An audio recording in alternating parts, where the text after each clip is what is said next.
good. I'm following Wise's leadership. I can dig it, man. Let's get into it, man. I want to start with a quick little icebreaker just to kind of get things kicked off. Shout out to everybody pulling up today. If you have not done so already, hit the like button for me. Please do that. Shout out to everybody watching on the multitude of platforms that we're streaming on today. So please make sure you hit the like button wherever you are watching from. Shout out to Edgar joining the ARP family. Thank you very much. Appreciate you, brother. Appreciate you supporting the channel. I do appreciate that. Alrighty, let's get things kicked off, man. So I want to start with this little icebreaker just to get a conversation started. Looks like Josh having some technical difficulties. When he pull back up, I'll pop him back in. I'll start here. And this is for the non-bougie people. So I think, Celeste, you might not be able to answer this question, but for those of us who, didn't grow up privileged, name something that was a luxury when you were a kid. And let's start with Mashai.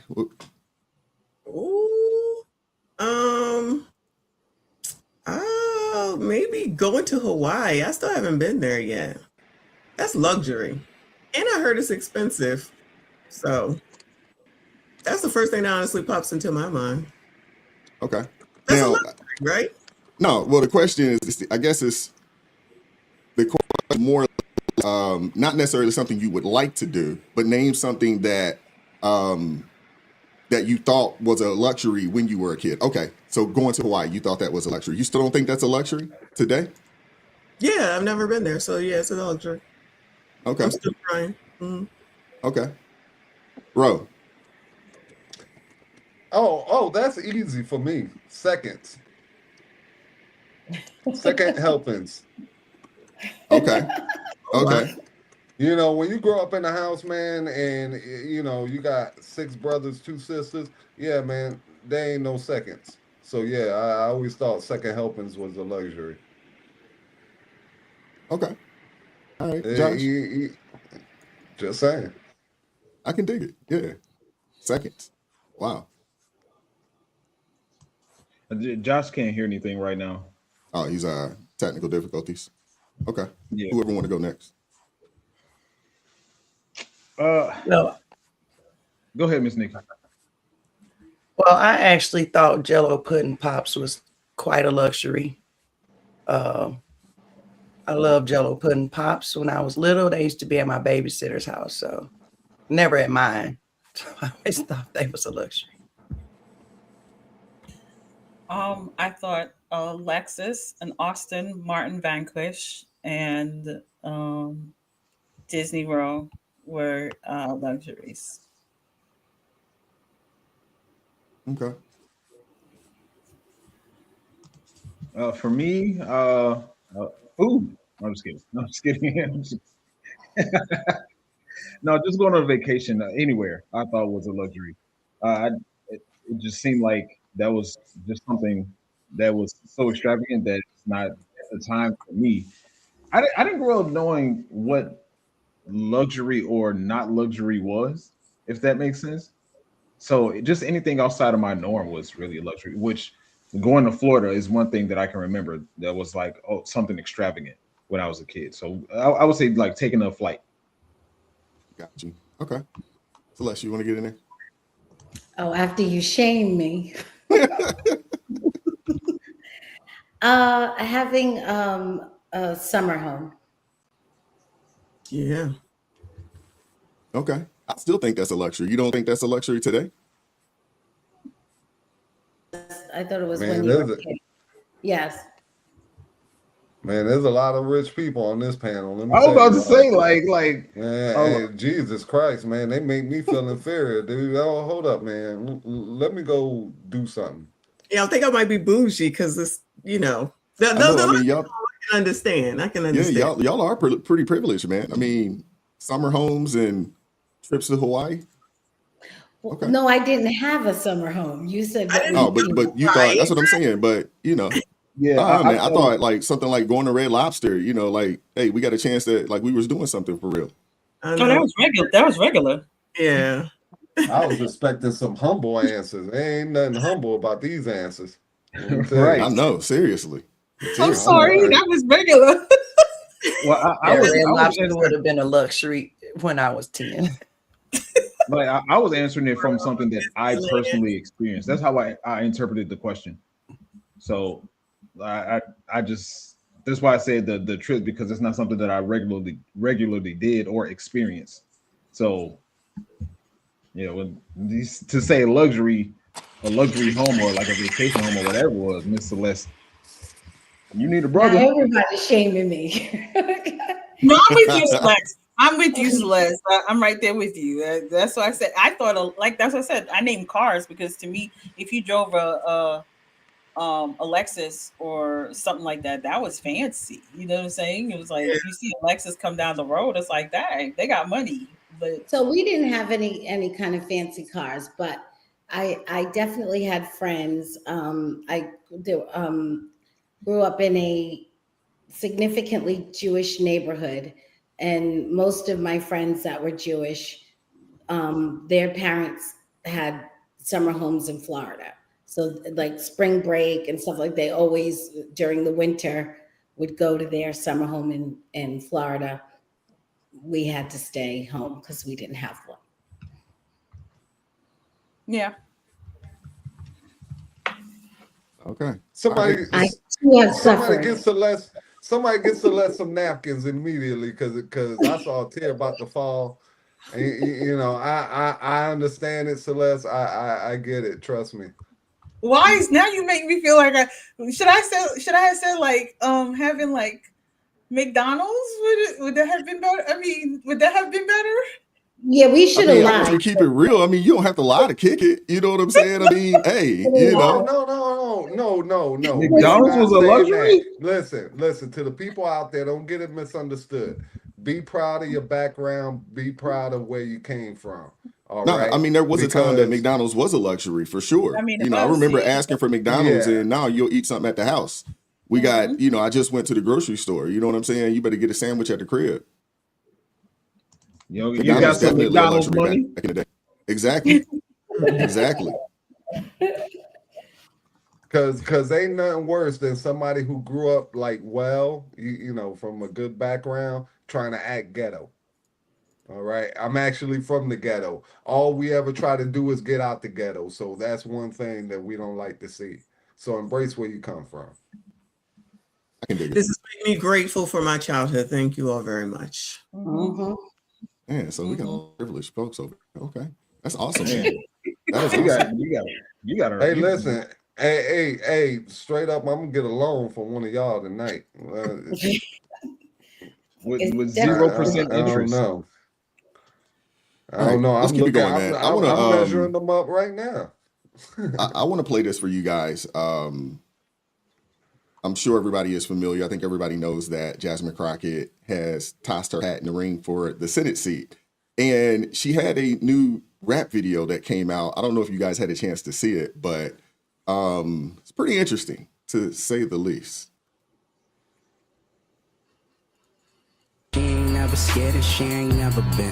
Who else willing to go toe to toe against the president? I can't wrap my head around someone who votes Republican. She advocate for feeding kids, they protect the ones touching them. Trump invading his own country with an army, what a joke. We remember Pearl Harbor by illegally bombing boats. What y'all thought we wasn't gonna do nothing but they think again. They only trying to scare her out of running cause they think she win. Listen, thought I told y'all we ain't never scared. Now look who name on the docket. Got two words for every racist bigot living, Jasmine Crockett. Everyone in MAGA isn't racist. Yeah, that might be true, but in all of history, I never seen a Nazi flag be blue. So which side you wanna choose? Me, I hope my money goes to the side that isn't trying to say affordabilities. I hope she stand on business, all 10 toes. Texas tough, don't need no more bad built, bleach, blonde, butch bodies moving forward.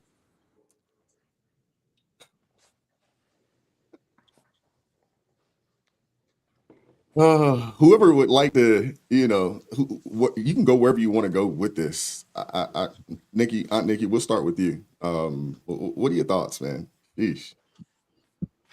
I'm sorry, you would start with the new girl. I'm sorry. Every time I will give her that. Every time I hear beach blonde, big, like that just makes me laugh. But I mean, I think it's the same thing that it always is. She know her base. She know what's going to get them riled up. I wouldn't even call that pandering. Well, it's pandering for her because that's not how she really is.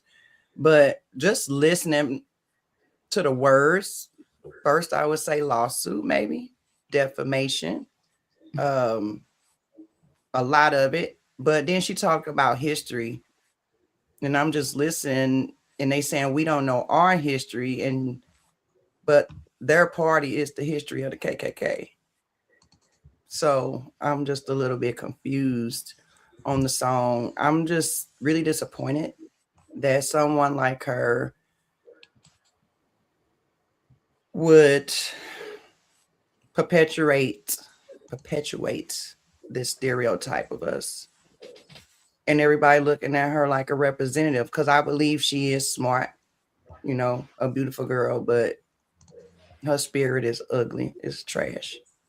And that's really all I gotta say about that. And the video was trash. So I'm trying to be good on your panel, so just please. Crystal, I'll give you the next word on this.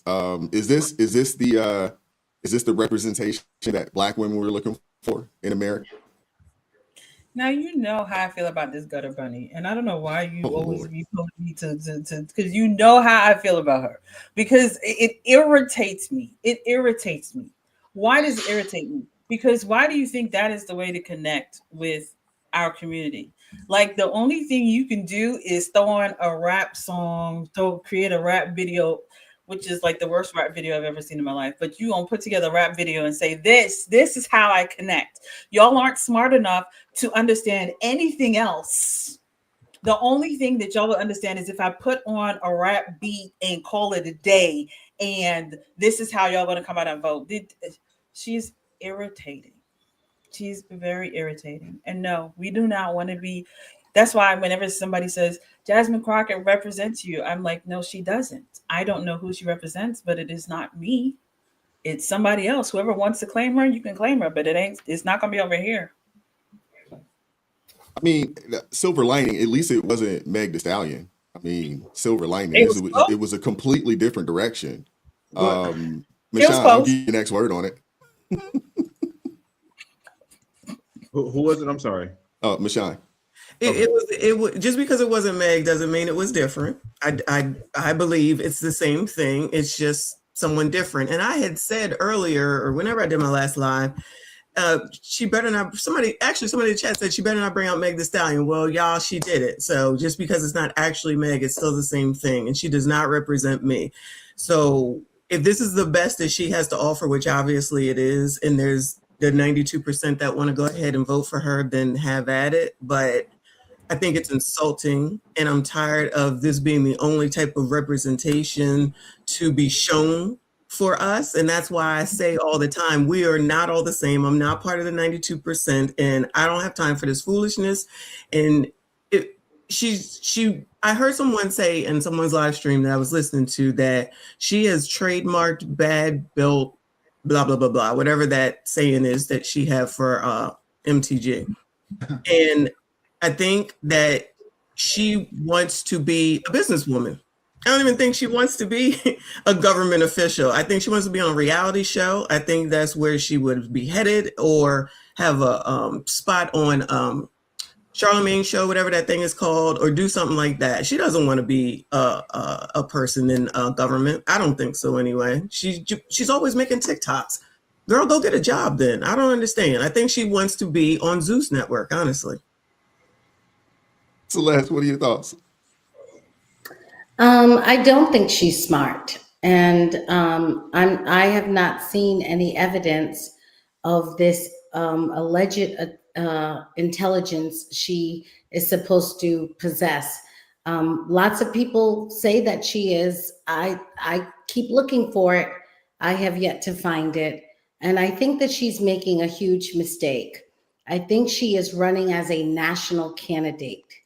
And I think we'll see a lot more of this with different iterations from other Democrats, because I don't think that they have the facility and the party is giving them what they need so that they could actually speak to the issues that are pertinent to the people in their actual districts. So instead, what they are doing is trying to run national campaigns largely focused on Trump, the Trump administration, and other national issues. But I will hold out in case there is, some evidence of some intelligence, and we'll be happy to see it should it emerge. But thus far, I have yet to find it. Uncle Bro. Well, listen. I'm so tired of this lady right here. Number one, man, I'm kind of looking at her face, dude. I think she's going like the Little Kim, LaToya Jackson route. You know what I mean? Where she's just kind of plastic surgery, doing that. And every year, man, she's going to look more and more like a Thundercat. You know what I'm saying? By the time it's all said and done, dude, this is ridiculous. Then on top of that, you're going to shoot a music video, which we all know she loved being on camera. But you're going to shoot a music video with a gay rapper? Come on, man. That dude got a whole bunch of sugar in his tank. All right. Dude, looking like an overweight Odell Beckham. He got like a little blonde thing going on. You know, we talked about Odell last week. He got the little blonde thing going on. Dog, y'all got to stop doing those blonde tips and them red tips, bro. Y'all look like roosters. You know what I'm saying? It ain't a good look, But her running for, Senate seat in Texas, come on, bro. We all know that ain't going nowhere. It ain't going nowhere. I was in Texas for 2 seconds, dude. Literally, I drove through Texas, stayed at El Paso a few nights, driving through on my way to the Democratic hellhole known as California. But anyway, I drove through Texas, all right. Wise, I seen more pickup trucks than I ever seen in my life. All right. They ain't electing this chick. We all know that. So at the end of the day, man, it's all just for show. Because what else is there behind it? Anybody with a pair of eyes knows she ain't got a shot in getting elected in no Texas. Okay? So what is the point? I just don't even understand the point outside of it just being a money grab. Like you were saying earlier on your show, this is $100 million election. That's the reason she won't sing. But she'll look. She fought, though. That's what it is. She looked like she fought for us. She not fought for you. That's what it will look like. They will think it is, in my opinion. A woman like Jasmine Crockett ain't no different than any other race grifter that you see out there right now. Pick one: Roland Martin, Al Sharpton, the snitch. Just throw them all out there. They all literally, when I see them, they have little price tags right above their head. This one costs this much, this one costs this much, and this one costs this much. And if you buy a group deal, you get a discount. You know what I mean? Because they're all for sale. They believe in nothing. These are soulless people. They believe in nothing. Even when Kamala was running, okay, Oprah charged her, Al Sharpton charged her, Roland Martin charged her. These are all supposed to be your friends. How is it that Donald Trump could go on a show like Joe Rogan? He could go on the PBD podcast. He could go on these major podcasts, all right, and basically pay nothing. They just want to talk to him. But any podcast that she does, she got to pay. So these people believe in nothing. And once you see them for what they are, you're not surprised at how low they'll stoop. And that's pretty much where I'm going to leave that. Hey, Josh, how's your audio, man? Can you hear us? Yeah, his camera kept moving around. Wise, it looked like a deleted scene from Cops. You know what I'm saying? I was expecting for the police to bust in the door and start handcuff and drag out your boy. I can hear everybody but Wise. I can't hear Wise. Okay. He was just saying that he's trying to get your thoughts on the video. He already know I don't like Jasmine Crockett, man. That's the I feel like her video just the whole time. Can y'all can hear me, right? Yes. It just scares me, to be honest with you, because if she wins this, it opens up doors for other people like her or worse to have the confidence to jump in and start doing what she's doing. And like, it scares me, to be honest with you. So when I see her, I don't think anything positive. So I try to keep my comments to myself, especially where I live, like in Ohio. I think she has a lot of like followers up here, even though she's down there, but she has a lot of followers. She has a lot of influence up here from what I see. So of course I can't say nothing because I'm gonna get canceled locally, and I don't want that.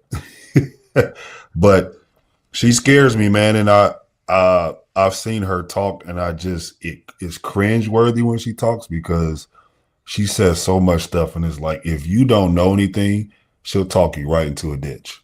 Like, if you don't know the real facts of what she's talking about, she'll talk you right into damnation pretty much. So I'm gonna try to keep it as positive as possible. That's as good as I can get with her. Wise knows I don't really fool with what y'all call her, Jasmine Ratchet, or that's her nickname in the streets and for the crock pot. The crock pot. Crash Out Crockett. Jasmine Crochet. Whatever. I know y'all got all the nicknames, especially Crystal. I know she got all the nicknames. I think she got. Did anybody? Well, if you was Jasmine Crockett, Crystal, what Bible verse would you give her to study? I would give her the entire book of Proverbs. I knew it. I knew you were going to say that. I knew it. Proverbs 31. I would want her to read that and then jump over to Galatians 5 because I need her to understand what the fruit of the Spirit look like since she is the daughter of a pastor potentially. I was going to say she's a PK. Yeah, she's a PK, so she should know what the fruit of the Spirit looks like. But for some weird reason, she doesn't know what she's supposed to be doing. You know, I would hit her with Galatians 5:19 and hit her with the works of the flesh first. Mm-hmm. Jeez. Ooh, y'all got. I mean, what do you think her parents think? Or does she go home and tell them like, "Hey, this is an act. I know y'all know me. I'm not really like this. I just have to put on like this to get to get the black folks to vote for me, and I got to get out here like this." What do you think her parents think of her? Anybody? I'm afraid. I don't think they care. I'm afraid. I'm with you. I'm with Aunt Nikki. I agree. I don't know if they care. I'm like, if it was my home, my parents would have snatched me on the stage. Have you lost your mind? If I'm on live here and my parents are here and I say anything out of whack, they would bust up here. What did you just say?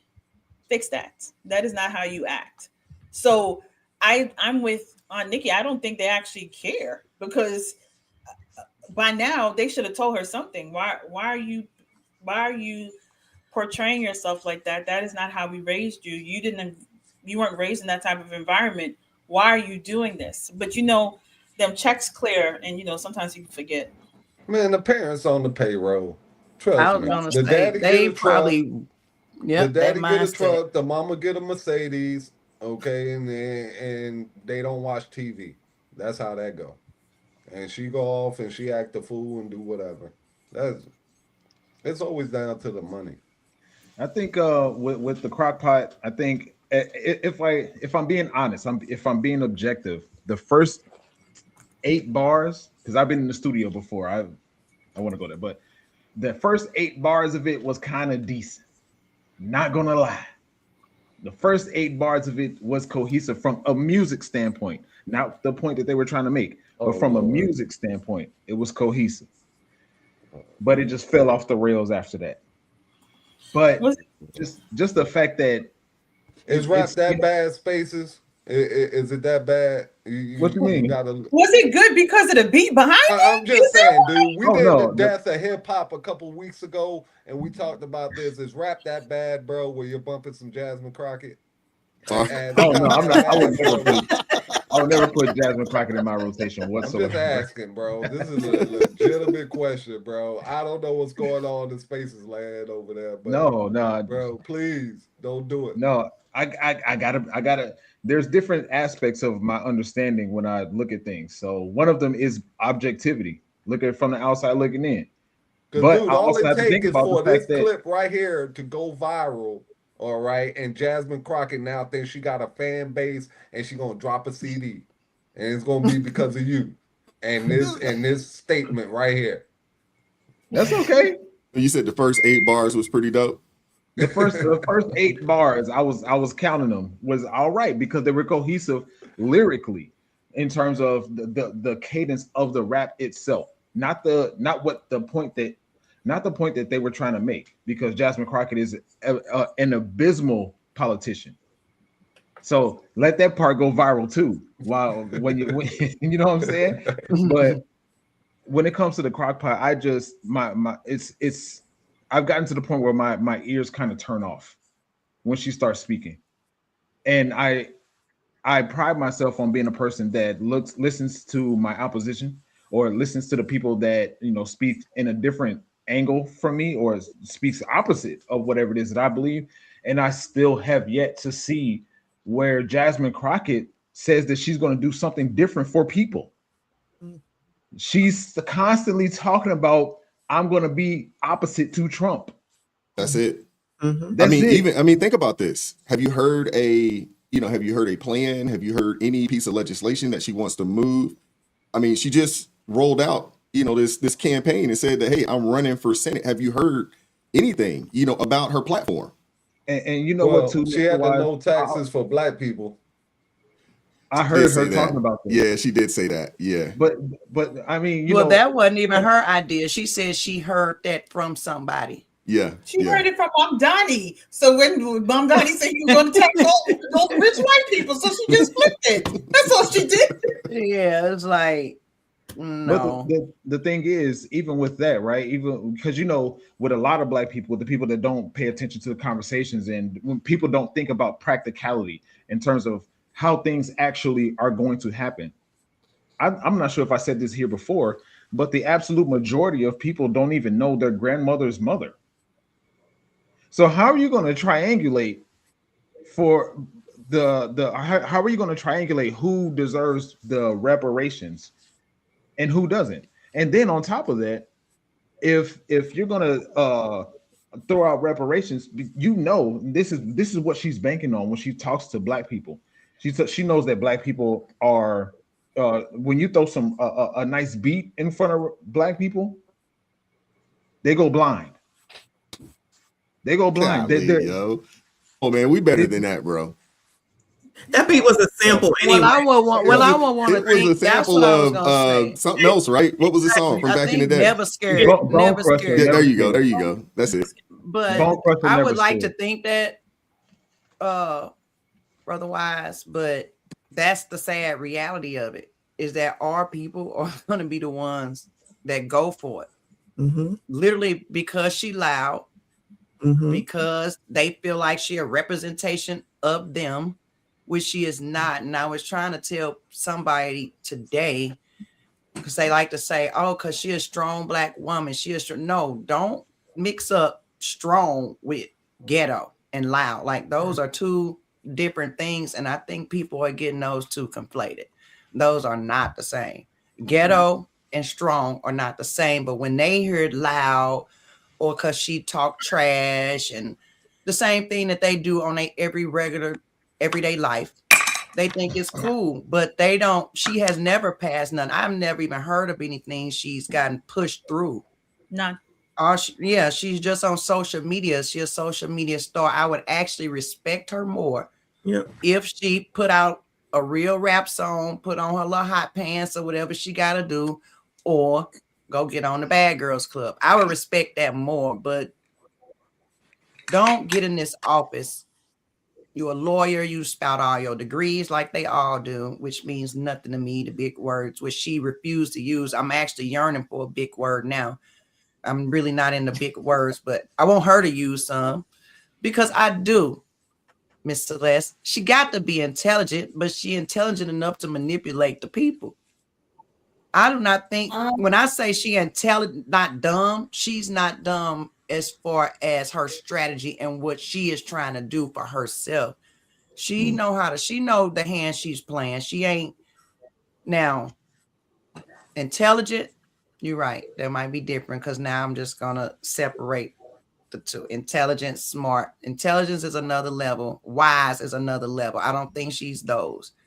But she's not done by far. None of the libs are. That's why they played the long game. And that's why we right where we at right now. Celeste, did you want to add something? And I'm gonna go with Auntie on this. I'm willing to say maybe she's cunning, but intelligence to me means that you have a high quality of thought. Right.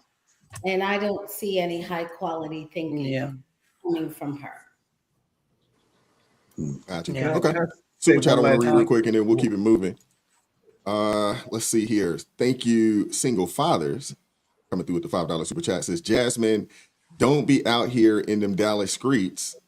Okay, streets. She fake hood. Hashtag Oak Cliff Hood wannabe. Okay. All right. Okay. Let me say one last thing, super quick, Mr. Y. Go for it, bro. So, the first thing that came to my mind with this is when I heard the song is Bone Crusher, Never Scared, right? Mm-hmm. When I first heard this, the first thing I thought about was Democrats at the DNC when they had this like rap concert. Mm-hmm. They threw this rap concert, and while I'm watching it, I'm like, this is what Democrats think of Black people. Mm-hmm. Yep. Mm-hmm. Absolutely. They throw Lil Jon out there, and it's like, now don't get me wrong. I understand, playing for the radio, getting all that stuff. I'm not knocking that. This is one of the most important decisions or most important situations, engagements that's important to all of America. And when it comes to Black people, didn't they have it in Atlanta? I don't remember. I don't know if no. They had Chicago. some type of rally in Atlanta when Kamala. rally. That's when Megan Thee Stallion pulled up, and that was Quavo and a few others. Black women. This is what Kamala Harris. 92% of women, Black women that voted. This is what they think. Glorilla and Yeah, but you have a lot of people that defend this, though. You have a lot of people that defend the behavior. I've heard people defend the behavior. I've heard people say, well, they got to do this in order to, they justify, acting this way or, being for certain things because they got to do it in order to get the position. They're okay with someone lying, to their face or doing whatever they feel like they need to do in order to make it. I've heard this from people. I'm not going to call anybody out on the show today, but I've heard this, so there's a lot of people out there that defend the behavior. Hey, Wise, before you jump on to the next topic, I just want to say to Dion, hopefully she feels better and that we'll see her next week, and in the meantime, I'm going to send her one of my inspirational taco shirts, to give her that little bit of comfort that she needs to go ahead and pull out of the slump that she in. So I'll see you next week, girl. And expect your shirt. I got you. See why I love you, Wise? You see why I had to get at you for that? You see? Do you see? Look, she's appreciative for the tacos and fornication t-shirt. All right. Shout out. Exactly. Oh my God. One other, can I say one other thing? She's my muse. I found out my muse is sick. I got to throw a shout out there, Go for it. I was just going to say one other. I didn't know if any of you all heard. Also, I had seen a report come out today about how the GOP actually manipulated her and kind of gaslit her into running with those polls that they were putting out. Mm-hmm. A lot of those earlier polls that's saying that she could win were put out by the GOP. So that's hilarious. Thank you for that, Auntie Nikki. I needed that laugh tonight. Thank you. Yeah, so it's definitely a big troll. So we'll see what happens. It's going to be interesting, and hopefully we can all get some content out of it. Oh, we will. Amen. Amen and amen to that. Thank you. But I said that the other day. She's definitely the gift that keeps on giving for sure. Let's keep it moving, man. I don't know if you guys heard about the teenagers that decided to, instead of playing a football game, they decided that they're going to, go on a stealing spree down in Florida. The Cocoa Tigers. Found out. They won the Play this for you guys. I want to compliment the Cocoa Tigers. They won the championship after finishing the season 15-0. It was the Atlantic Coast Youth Athletics Association. And they beat the Thoroughbreds 26-6. I mean, they didn't just beat them, they ran over them. And the Thoroughbreds were from Philadelphia, Pennsylvania. Now I want to introduce you to 8 of the Thoroughbreds. And here they are. You look at the Thoroughbreds and you find out, what were they doing? What were they doing on Saturday morning? Well, let me tell you what they were doing. They Ubered from where they were staying. They had come from Philadelphia, Pennsylvania, down to the Dick's Sporting Good in Posner Park. Not only did they Uber down there to shop, they had no intentions of paying for their product. So they came into the store in 2 groups, and they began to systematically steal product.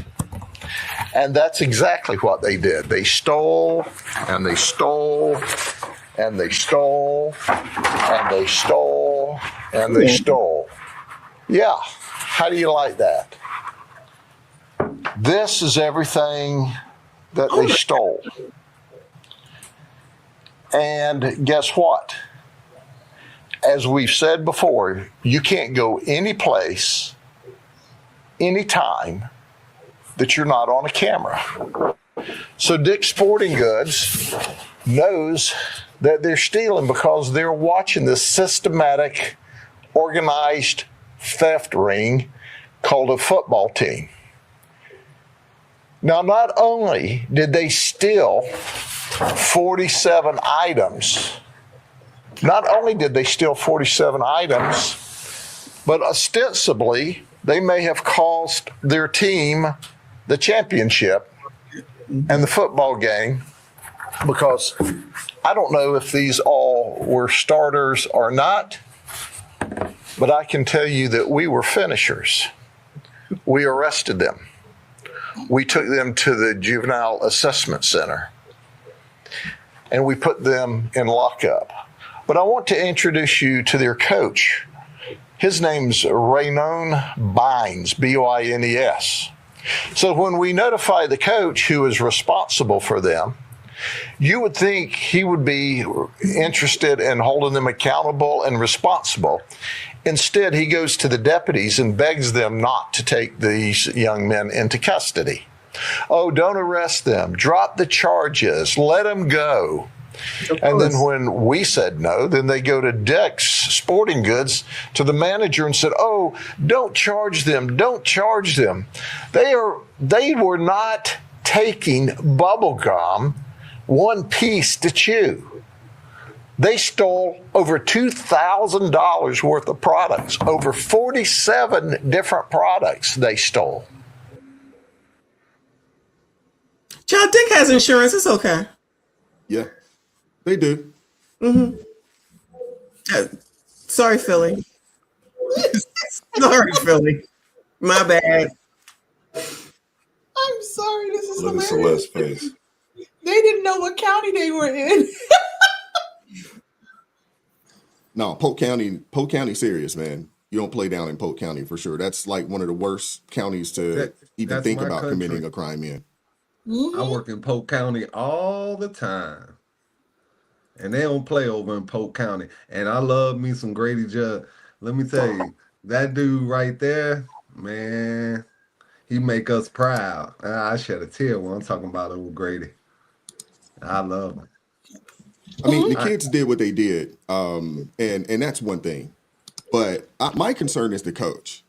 I coached youth football for, man, almost 15 years. I coached on the middle school level about this age group. These kids are down in Florida on a trip, which is really dope. I would assume, you know, a good amount of these kids, they come from maybe some impoverished. So they're an opportunity to travel down to Florida to play in maybe either the AYF or Pop Warner, quote unquote, Super Bowl down there. This is an opportunity.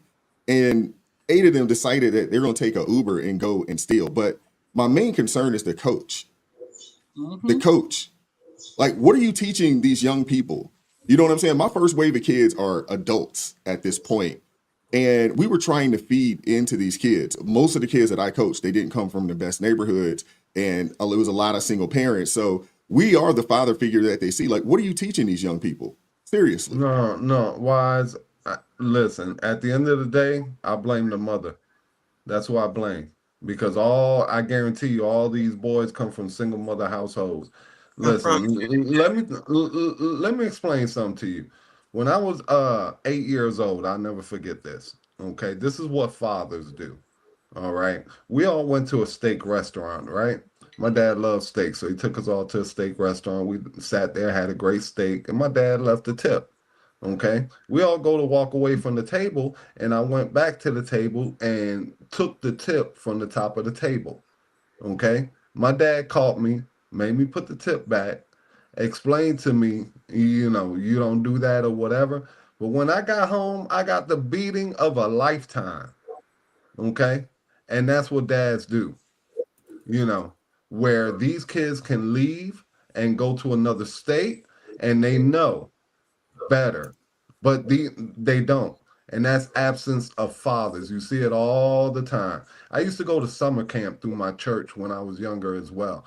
We would get sent off for 3 weeks, no parents, just staff. Everybody behaved themselves. Because at the end of the day, we knew if I didn't, my mom was going to wear me out like a car tire. Okay?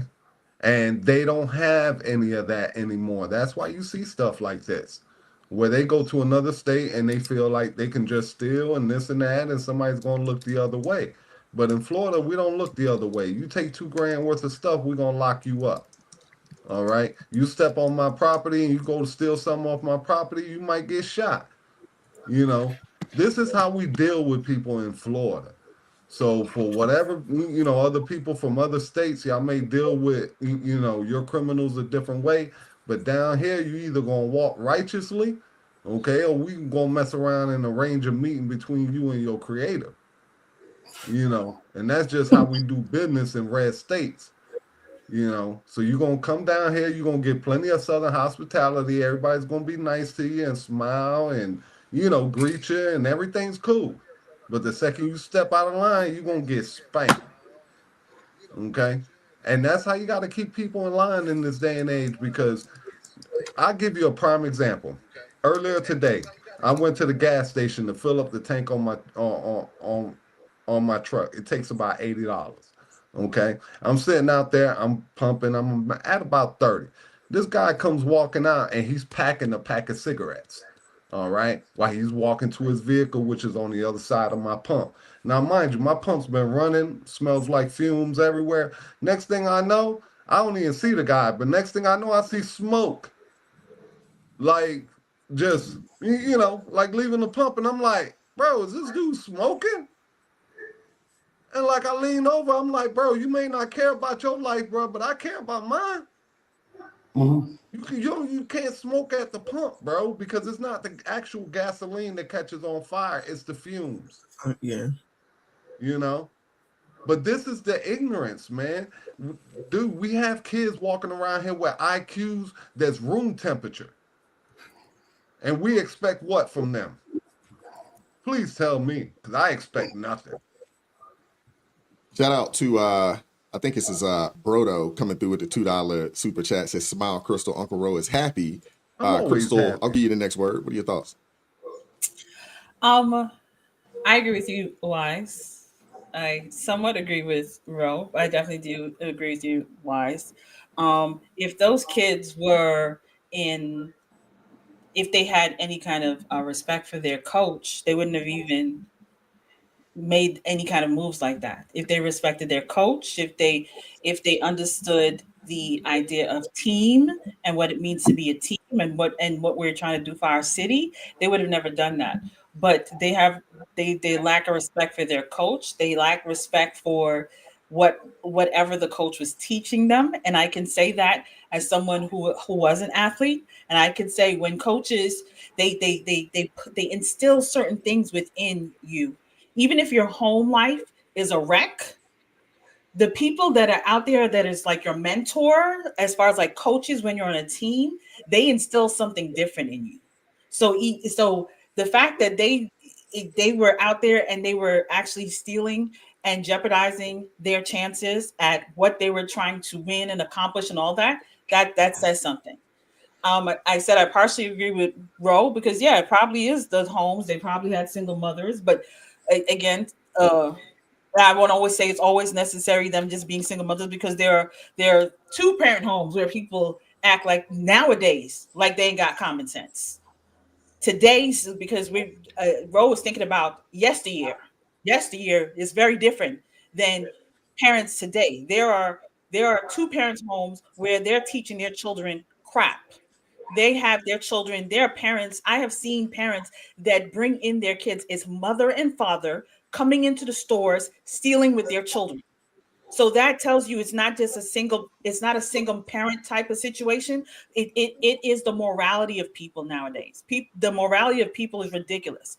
And because we live in a society where everyone lacks accountability, they do not want to take accountability for anything. So the coach is like, let's just let them pass. It's okay. They stole 47 items. I know, but we trying to, They have to face what they did. There are consequences for their actions. And this is the problem. People like to skate past that. And so you have a coach that doesn't believe in accountability. Who knows what their home is like? They don't believe in accountability. And that is why the children are the way that they are. Now, like I said, single parent home or not, because when my son was home and my daughter was home, that wooden spoon went everywhere with me. Okay. That wooden spoon was in my purse always. Act like you ain't got no sense. See what's gonna happen. We will disappear in the bathroom and you'll come back out right. I don't play. And I'm a single mom, but we don't play that game. Exactly. No soft parenting around here. We do real parenting around here. And nowadays people do a lot of soft parenting. So I blame the parents and I blame the coach. Celeste, what are your thoughts? So the late great Walter Williams said, and he specifically was talking about education, but it applies here as well. He said 4 things must be present for education to occur. And the first was someone has to be there to wake the child up at night. Someone has to be there to put the child to bed in the evening. Someone has to be there to make sure the child does their homework, and someone has to be there to make sure the child minds the teacher. And he asked the question, who is capable of doing that? Can government fulfill those 4 things that must occur for education to happen? So if you take the last one, which is that someone must be there to make sure that the child minds the teacher, the same applies for the coach. It is because the child doesn't have any respect for the authority at home, which is why the child does not have any respect for the authority outside of the home, which is why they can be caught on camera stealing, wilding out, acting a plumb fool. If they had any respect for authority at home, they would not behave this way. I loved the sheriff, but I wish the sheriff would have gone a step further. I am tired of seeing pictures of these criminal children as if they are adults. Show their parents, shame their parents, put their parents up there and ask their parents in front of the community that their parents live in, why doesn't your child respect you enough to behave differently out here? We have got to stop coddling parents and treating children like they are adults. Every time you see a child committing a crime, there's no one standing with that child. They let these parents be in the background, and they let the child stand in the front as if they're their own individual of age self. They're not.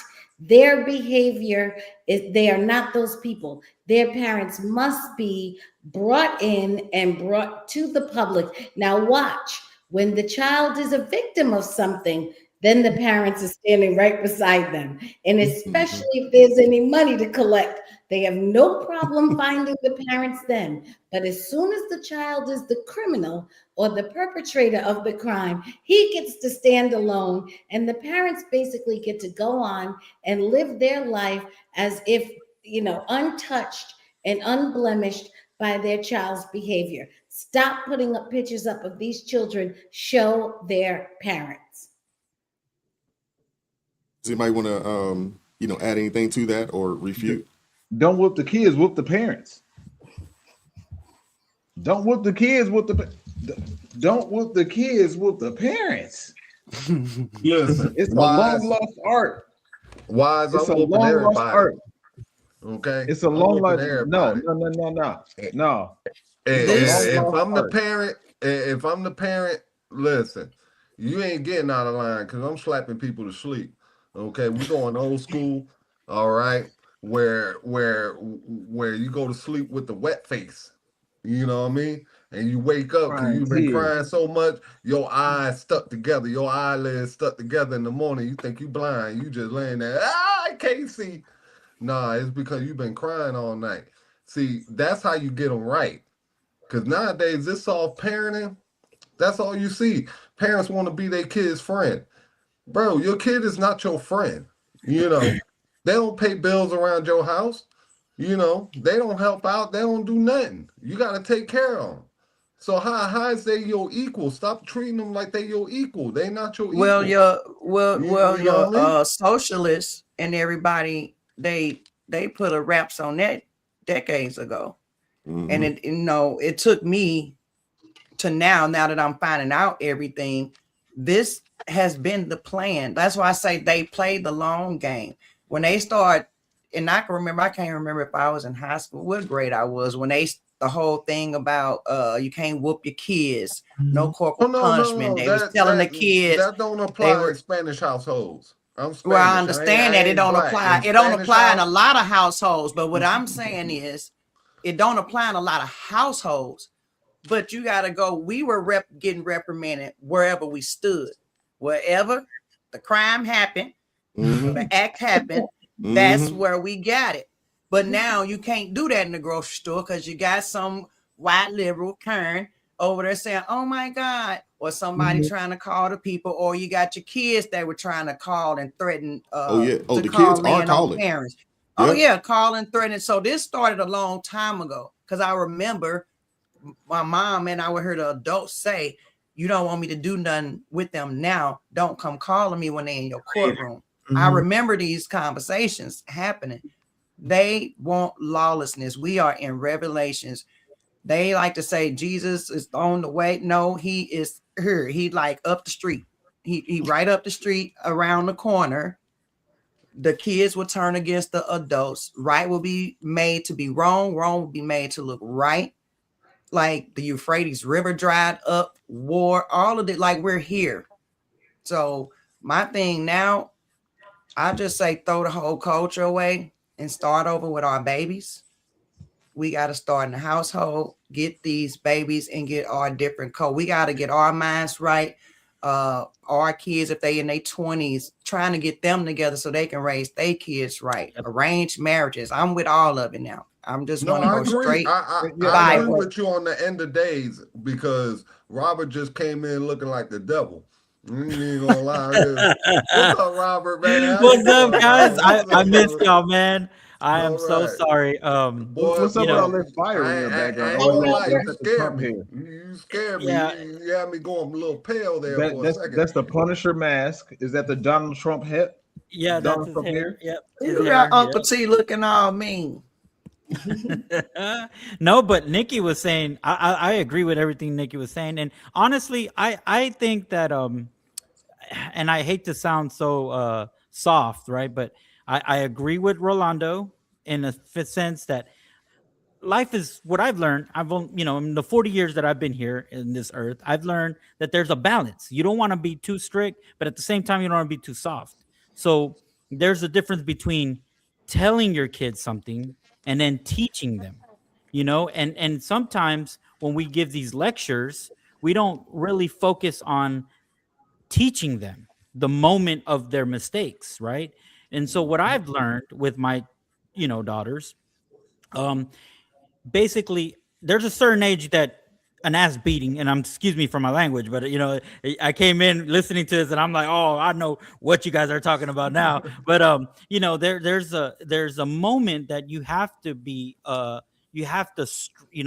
discipline them, but at the same time you can't just go and just smack them, right? You have to compose yourself, send them to their room or whatever, and then sit with them and tell them, look, you did this, this, and this. You're hurting my feelings because I love you. You were, and you tell them all this stuff. You tell them you love them. And at the same time, now, you get their attention and all that, and their understanding. Now here comes the hard part. Now that you've calmed down and you've explained, I have to spank you. I have to spank you because even though you did this, and I forgive you for what you did, and you got to pray to God and ask forgiveness for God too. But there's a cause and effect in life, and you teach them while they're small, and later, by the time they're old enough, they won't do bad things no more, because you've gotten that. We're all like trees, right? We're growing. But if you have no foundation, you ever seen when they plant small trees, they put like 2 stakes or 2 stakes most of the times, and they have a wire holding that tree. Well, that's the parents. They're the stakes that's holding that tree straight. And if you're not adjusting it, it's going to curve one way. And then what happens when a tree's full grown and it's curved? I mean, only God can straighten that up. So let's avoid that moment, and let's correct it as small and teach them, spank them, ground them, and then hug them at the end and say, I'm only doing this because I love you and I want you to learn from this. Because I got a question. Sorry. I got a question because y'all going off the rails. This particular situation, and Mashine, is there any hope for these young people? There's no hope. No. And that was nice of Robert to say about the parenting, but a parenting has been pushed to the side. Nobody has to parent anymore. All they have to do is produce a kid. Oh yeah. As long as the kid is alive, then that's enough. So that's really the problem, that they don't have any discipline. I just wanted to say that this is not their first time. So the way that they came in there, they're already old hat at what they were doing. So the odds are that the coach knows that they already have probably a record. Not only will they have to forfeit the game, but they could conceivably be in more trouble once they get home, allegedly. But I would put I put money on that. And so then that means that they're going to be in more trouble. The parents don't want to deal with it because parents just don't have to parent anymore, because it's just not a requirement. I don't disagree with what you're saying.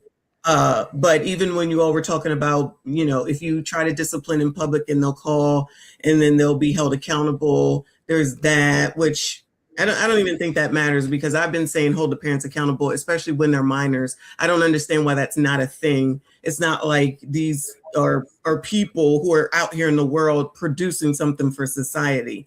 There's someone that's in charge of them. And if you don't make them accountable, then they're never going to make these kids accountable, because they're just like, okay, whatever, and then wait for it to happen again, unfortunately. And it's Philly. Sorry, Philly, but it is what it is. Hey, Wise, I never really got hit in public. All right. That wasn't a thing in our house. All right. Whether we were in a supermarket or something like that. And the only place my mom ever hit us in public was in church. Mm-hmm. All right. I got slapped one time in church. I just heard some anonymous dude say hallelujah. And I was just like, what going on, man? You know what I mean? But that's the only place I ever got hit in public. You know what I'm saying? Outside of that, it was always wait till we get home. And in the Spanish house, you knew better not to snitch. You better not call nobody but God. All right. Because, bro, if you hit that CPS hotline, you are really done. You thought it was bad before. All right. You don't even want to see what the aftermath going to be like. So that was never a thing. You just wore it and you went on your way. But these kids nowadays, they feel emboldened to be able to call CPS on their own parents, and that kind of stuff. I don't know where that boldness came from. Maybe it was from these liberal schools, putting that into Oh yeah, their head. it's the indoctrination in the schools. I mean, exactly, because yeah, they're being told that they can do this. I know Bro. someone that this just happened to, like right before Thanksgiving. Young lady got caught sneaking out the crib. Her mom caught her, tore that tail up. Mind you, this is an 8th grader.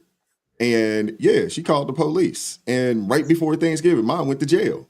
Yeah, this happened right before, and she got out of jail Thanksgiving morning. But yeah, why? this is You see real. the progression. You see the progression because we just talked about this a few weeks ago about capital punishment. Me and you went to, and maybe some other people on the panel went to school when there was still capital punishment. We've gone from that to this liberal stuff you see now where kids are calling, CPS on their own parents. You know what I mean? And that's happened Yeah, in but the what, teachers a were different. The 40-year teachers were a span? different breed back in the day as well. Yeah, I agree. I mean, today's teachers in comparison to the teachers that we had, in the 80s and 90s, I mean, honestly, there's no comparison, to be honest with you. There's no comparison.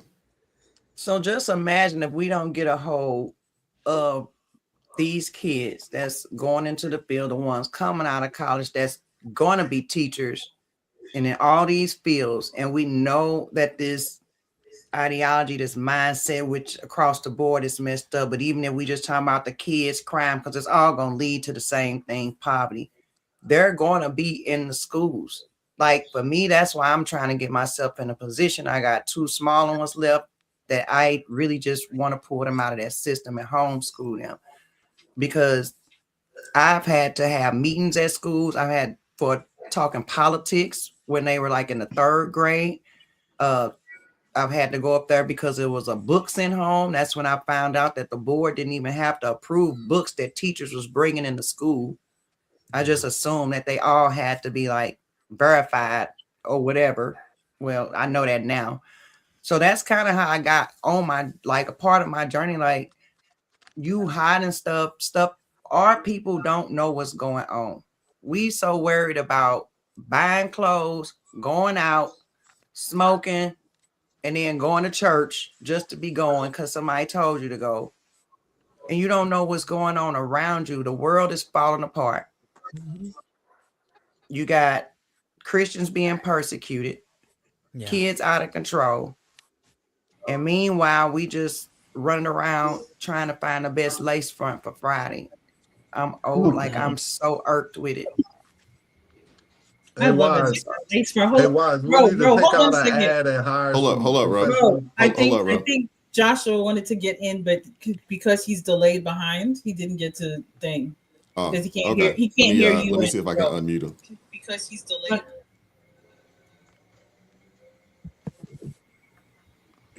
Yeah, you did. You got. Can y'all hear me? Yeah. Yeah. All right, cool. As a person that worked in the schools, it is almost depressing to see at least where the Black community is right now. I feel like we should take what Auntie Nikki said, but I almost think we should just make our own colony somewhere, buy some land, and just start all the way. Just start over. Just get some money, start some land. We got our own rules. We got our own everything. Because right now, kids don't have no. They're not losing anything. These cats drove all the way somewhere else to go steal from a store. And how far is that from where they from? Like, does anybody know how far? Like, so you had the brains to plan this out, but you didn't have the brains to do anything else better than what you were doing. Y'all got together and decided to steal, but you didn't have the brains. So obviously it's a hereditary thing. Your parents, you was gone that long. They didn't know. They didn't ask you. They ain't tracking. So the only solution, unless you burn all these kids up, which is not going to happen. I heard a comedian say you got a whole flock of failure over here. We might as well we got to start over. And I'm a fan of whoopings. I said the N-word in class one day. The teacher called my mom. She came up and slapped me this way and came back with a slap. And the teacher took a step back and let her do what she was going to do. And I appreciate that. My mom was not scared to do whatever she needed to do in the moment and wherever it was going to be. And she'll slap you for telling her not to slap me. God rest her soul. God bless her. The parenting that we have today, they rather argue with the teachers or the authority about what they feel instead of what's right. So, and this is not just in Ohio, this is in Philly, this is everywhere. We really need to start over. We can't go back to Africa because I've been seeing everybody say these Americans have been going over to Africa thinking things are going to be better. And the Ghanaians are basically telling them to go back to America. So they've been wanting to come back to America. Hey, I'm sorry, Josh. So they but thinking I they ain't was gonna buying get no over there property and get with the on your motherland and land. everything's gonna be better. And they realizing no, you're still American. You're not whatever you thought you was, and you don't have dual citizenship. So we really need to find. I think we all vote wise to be president of this new continent that we about to make. I don't want no parts of that, Hey, man. you know what? I was No, I a don't part want of that's all I part got of to say. Josh land. I was on the conversation where somebody said, you know, it was speaking on the behavior of Black people in general, and I'm taking it in a different direction, but this is what the conversation was. And the person that I was talking to said, we only need 10%. We only need 10%. Let the other people. And I'm making this joke about this, but I am very much a disciplinarian, very much so. And in my household, I can call someone right now that was in my household before I moved out, and they will say that I was the disciplinarian for anybody in the house. So, and that's the ultimate reason why things are in such disarray. There's a lack of discipline, and children are a reflection of their upbringing. Children are a reflection of their parents. Yep. So and this is why I give so much praise to Charleston White, as much as people like to hate him because of his rhetoric in the media and all that stuff and all the antics that he does.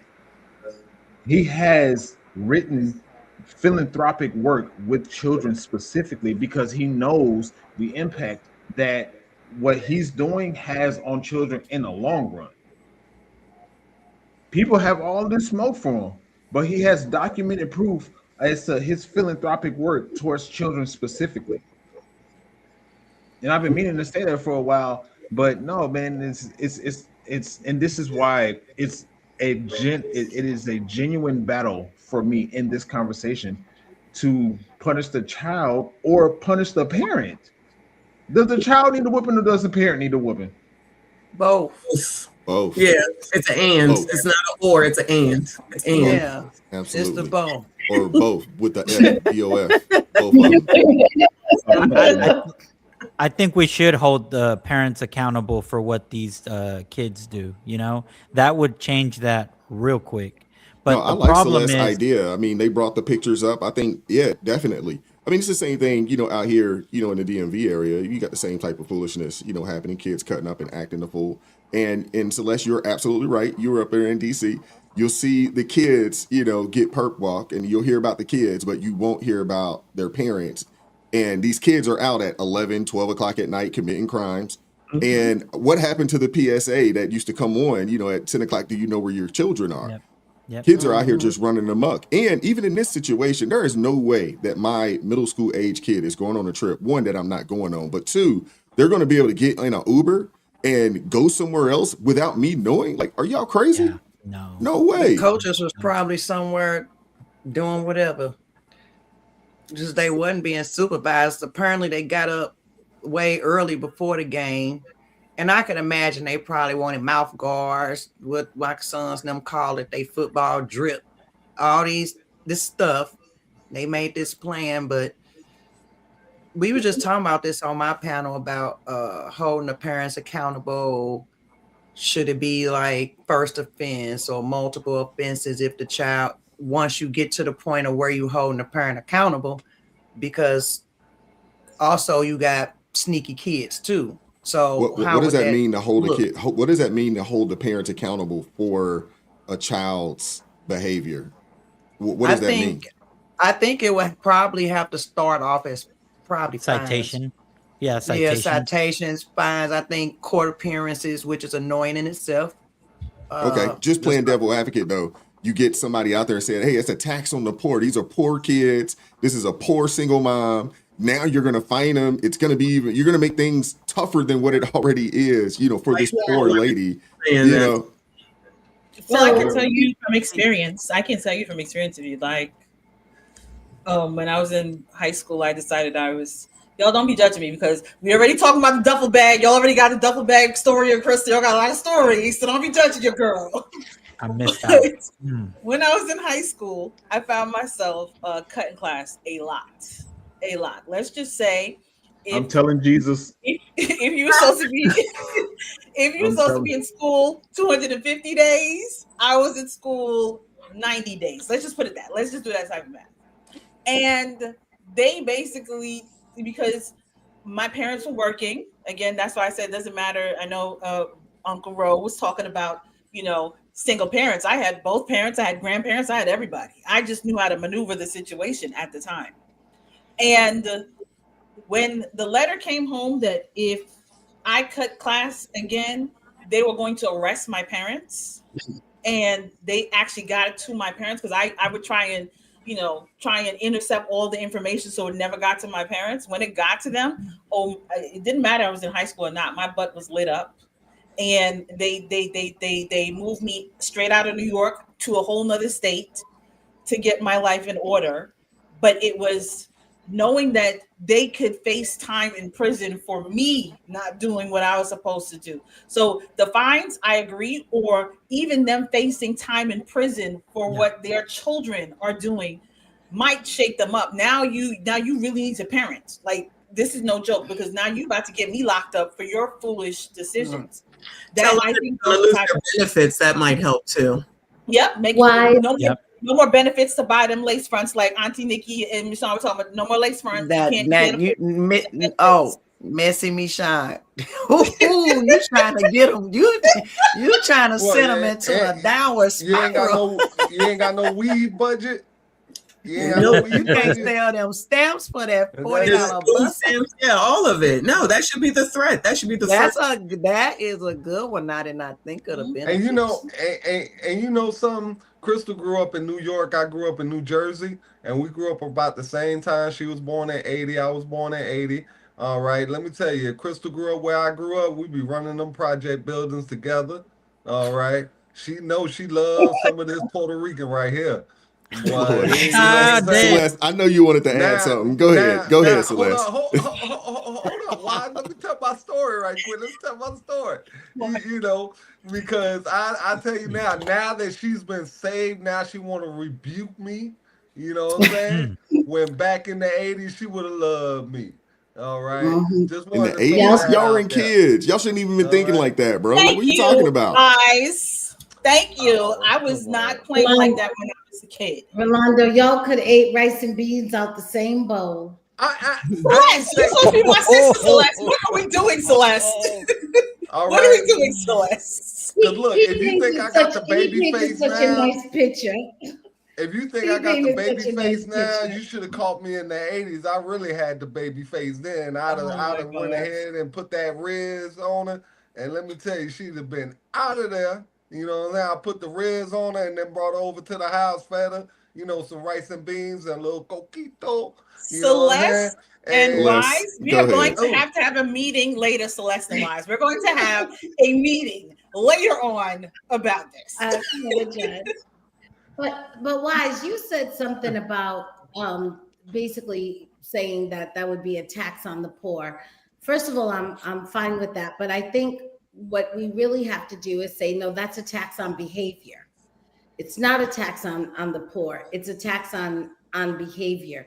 And you could actually go to the public with that and say, we are taxing people who are poorly behaved, regardless of their socioeconomic status. So if you're wealthy and you behave poorly, your parents are paying a tax. Now, then the question people can say is, well, that won't hurt the wealthy as much as it will hurt the poor. Well, in fact, nothing in life hurts the wealthy as much as it hurts the poor. So unfortunately, we can't fix all of the circumstances that come in life. But what we can do is provide, to the best of our ability, a way that people who own stores or who shop in stores or who live in neighborhoods and who ride buses and walk streets and go to and from school can have safety as a normal experience as a part of their quality of life.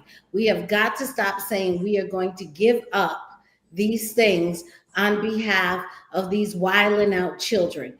And Thomas Sowell said that basic economic theory is that what you tax, you get less of, and what you subsidize, you get more of. So the fact that we are not subsidizing we're not taxing bad behavior is why we're getting more of it. Until we find a way to tax it, and it doesn't necessarily have to be in the official formal tax, in the tax system that you pay at the end of the year. Maybe there are other ways to do it. But the fact of the matter is, we have got to stop rewarding bad behavior because that makes us complicit. Mm-hmm. All righty. A couple super chats I want to read. We'll keep it moving. Let's see here. All right. Shout out to Supreme, been a member for 17 months. One of you guys. Those children behave like their mothers. All right. Shout out to the Energizer Bunny coming through with the $10 super chat. Says, bless their little hearts, thinking they can get away with that. Ask Ro what that means. Okay. I think we got that. Shout out to Brodo coming through with the $2 super chat. Says, yes, sir. Is it Chihu from Oahu? Stay blessed. Okay. Appreciate you. And shout out to the Energizer Bunny coming through with the $2 super chat. Says, you want hope for the future. Meet my 12-year-old. Okay. Appreciate the super chat, bro. Let's keep it moving. I'm not 100% sure if this is a skit, but I found this right here, and I want to know if you guys have an issue as the snap crackdown continues. Breaking news. If you have a BBL, lipo, veneers, tummy tuck, guess what? Donald Trump said you can no longer file taxes, receive food stamps, Section 8, housing, WIC, or any type of government assistance starting March 2026. Because if you have money for all of those things, you got money to pay your rent, get you some groceries, and all of the above. And I feel like that's actually a good ass idea, and you can't file taxes either. Starting March 2026. Yeah, y'all be spending all this money on these BBLs. If you got $20,000 for a BBL, you can pay your rent up. You can buy you some groceries. You don't need the government. Alrighty. We'll give it to you, Nikki. What are your thoughts? I don't know if this is true. Is this true? Is this factual? Y'all heard this? Nah, I don't even know if Donald Jaquavius Trump would like a bust down, or he know what BBLs and cosmetic surgery. I don't think he said that, but I get it. And it's basically just what we were saying. I was just thinking about that the other day. I was at the mall. You're just out, just a lot of different places. And I was thinking about the whole food stamp thing and how they was whining, the children are going to be hungry. Oh my God. And I'm just looking around like they not broke. They are not broke. They still at the mall. They still at the bar. They still at the restaurants, kicking it up. They still everywhere. They still, Black Friday was like, everybody was out. Oh yeah, Black Friday was booming. Yeah, Black Friday was popping. I didn't even know we were supposed to be boycotting, but whatever. Yeah, so yeah, get rid of all of it. I love the fact, because when I was coming up, I was on government assistance because I had my daughter young, like a lot of us. That's when Clinton put those stipulations in place. We had to physically, you could only be on there 5 years total to get the cash assistance. So it wasn't consecutive, it was just total. 5 years total. In order to get your stamps, you had to physically take in a job search sheet. and show your physical case manager, not the phone lady, a physical case manager that you actually tried to go find a job. And you have to do that every single week. What made me know that that was not the life for me is because I don't like people in my business. You get tired of doing that. You want to do better.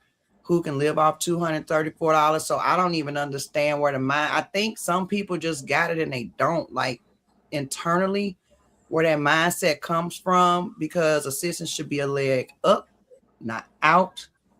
And you should use it as such. And nobody should feel good about themselves being on government assistance when you can't even live a good quality of life, but you know you want all these things like lipo or bust downs and going out or whatever you like to do.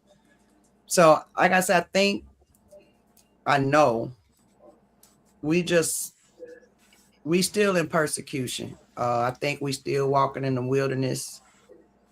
You got a bunch of hypocrites and Jezebels in the church. So nobody go to the church. They lost faith in the church, the physical building of the church. But then that gave them leeway to go out and find other avenues to try to figure out the truth once you figure out everybody's lying. But then that's dangerous too. So then you got them taking God out the church. So, I mean, the bottom line is we just in a spiritual war. And once we realize that and know how to fight it, it's not going to work. Like nothing we do, nothing we say is not going to work because it's all planned. And anybody that know that book or know a little bit about the book, we know how the story ends. So that's the only hope I actually got. Michonne said it wasn't no hope. I don't think it's hope for this set of people. Yes. But I do think that I think he's doing a hard reset right now. I really feel like God is doing a hard reset. He pushed the reset button, and that's why you see so much seem like chaos going on in the world. Mm-hmm. But it's actually everything realigning back up. That's why we're having these conversations now. That's why you see a lot of the conversation. I'm gonna call them concubines. They call it polygamy. You see a lot of conversations coming up about arranged marriages now, how to get our kids together, trying to get these young people to get married earlier, be a wealth. So, I mean, I agree with you. I'm speaking specifically like about kids like that because that's some of the stuff that I cover regularly. And it is usually if somebody does come out, it's a woman, it's an auntie, it's a granny, but it's never a man. So there's never any men around, which I think is an issue. So I don't disagree with arranged marriages. And unfortunately, people weaponize their children. They don't want them to see their father. So I think that's definitely a big part of it. So, and I used to dole out benefits, so I know exactly what you're talking about, which is why people having a fit right now about having to do 20 hours for food stamps. I just don't understand what the hoopla is about that. Yeah. Like, why wouldn't you want to? Like, why wouldn't you want to? He's not even saying you have to work. Right. He said you can go volunteer. They could go to school. Once I went, and this just a little bit about myself. Because I was on assistance and I'm like Crystal, baby. When I say I wasn't trying to be up in there, as soon as that bell rung, I was out the other door. And so I get it. I ended up getting my GED after I had kids and everything.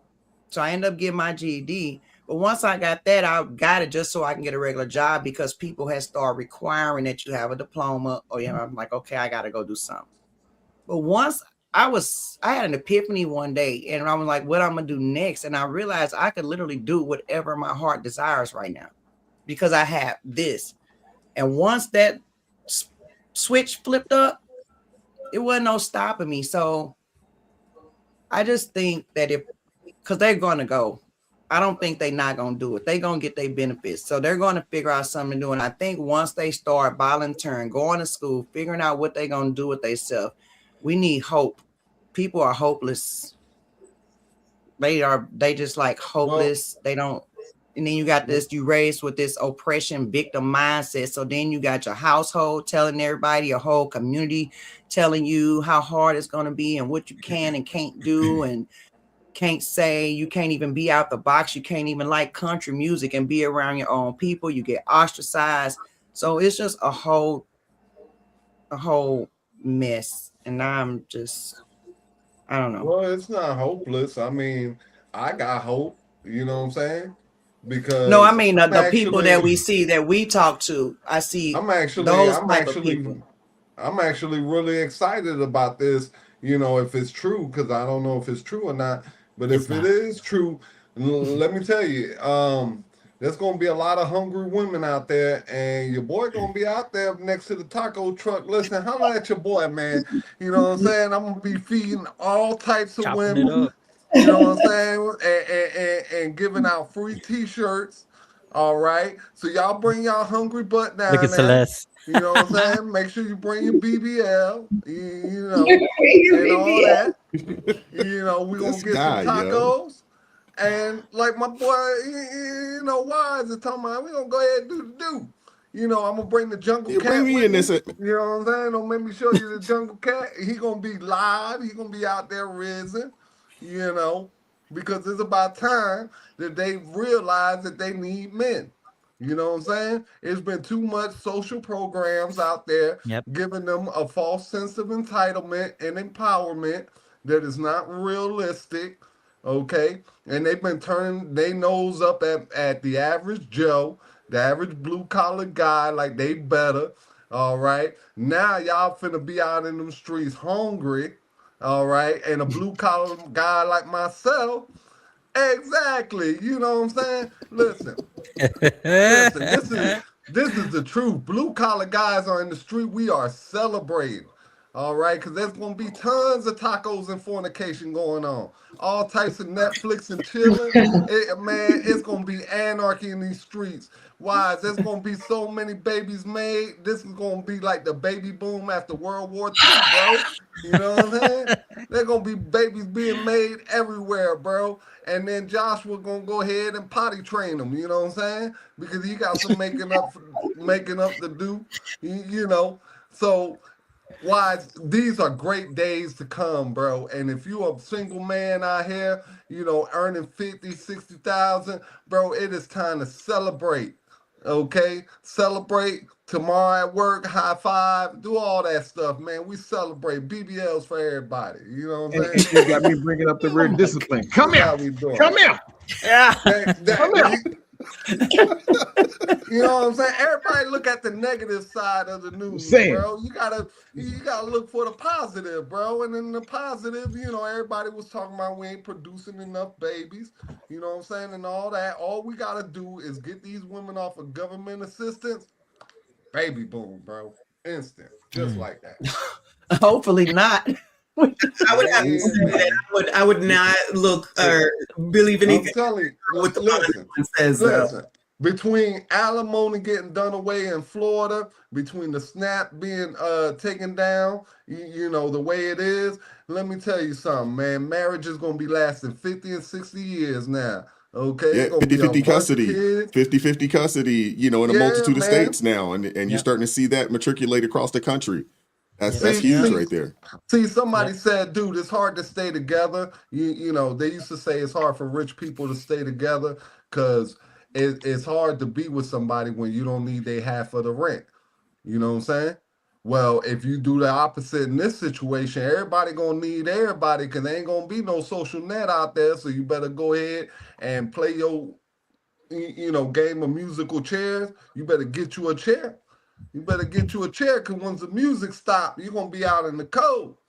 Well, Real there's a lot of cold out there. incentives, you know, out there. I mean, some of it is, you know, the time limit that they've put out there. I think it's 2 years now, you know, on Section 8 or housing of some sort, and Yep. the cutback on the SNAP benefits and things of that nature. I mean, they're trying to incentivize people to get back together and to Yep. start having kids. I mean, we're obviously well below the rate of replacement. I think everybody knows this. We've Yep. discussed this on Yep. the channel on a multitude of occasions, but you know, you look at the what is that? The Trump accounts with the $1,000. They just announced Yep. that if you have a kid that's 10 years or younger, your kid's going to get $250 in their account just to try to help catch them up. So they're trying to incentivize, Man, I got you know, one more year. people getting married. They're trying to incentivize that and trying to incentivize people to have children because, yeah, we need it.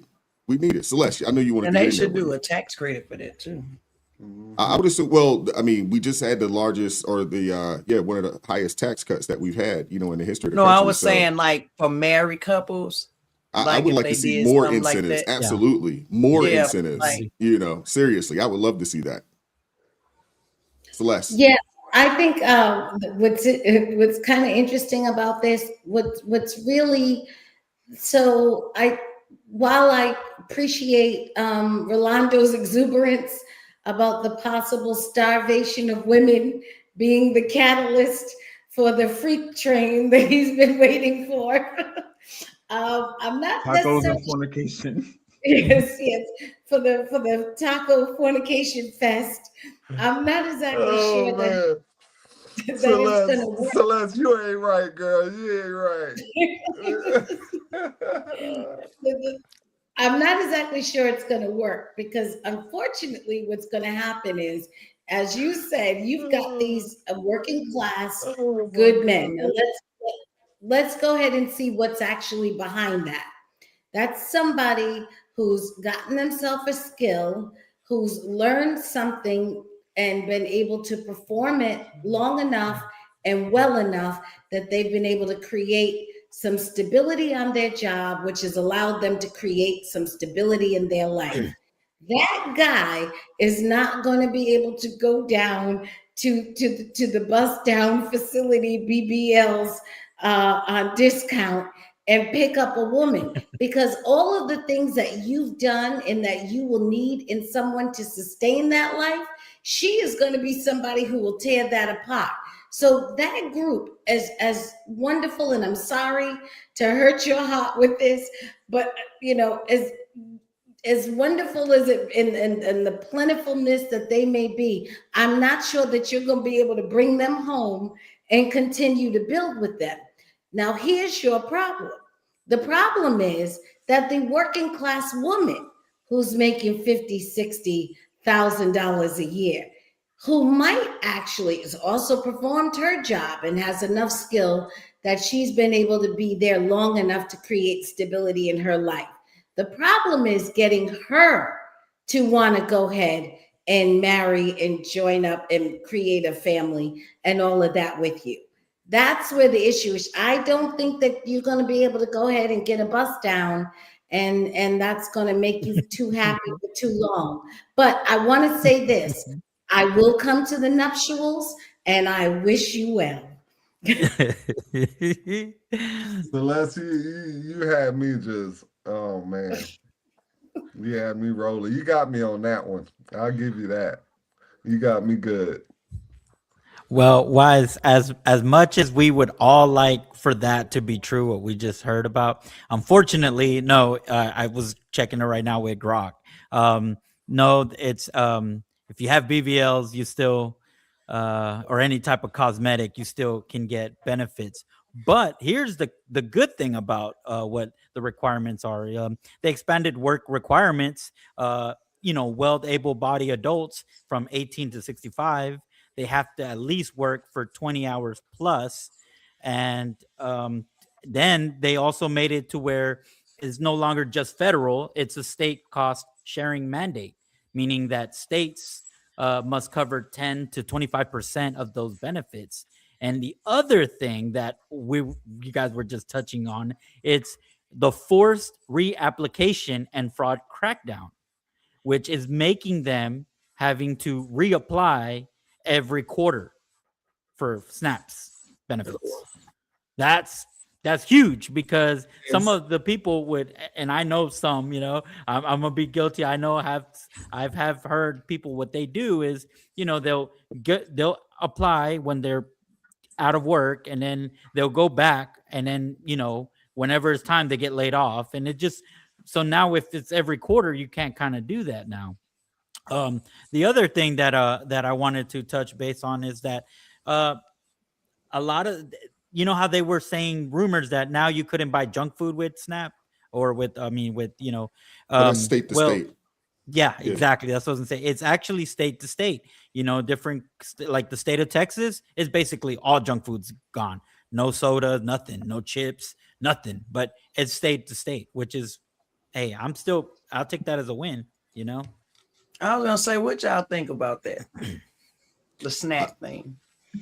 I used to work retail, and I seen people paying for Pepsis and chips and Snickers with their link card, and I was absolutely disgusted. Well, You didn't want them to have a Snicker bar with a chicken. And what you want? Chocolate covered chicken? I'm No, cool with that. Well, Like, the kids can have a Twinkie. I think I don't know. I get it because it goes into the whole medical and Medicaid, and now you're unhealthy and all. I'm with you, Nikki. But I was thinking, because I try to be fair. I'm trying to help the kids. The kid is not their fault. They could get a Twinkie. So what about like a monthly cap on junk food? A $40 cap on junk food. Nikki, can I give you a quick example right quick? This is how I shop in my house. Okay. I used to be on food stamps younger. You know, my family was on food stamps younger. This is back in the day when they actually had the booklets, you know, and paper money. But now this is how I shop. Basically, I buy all my meat in bulk.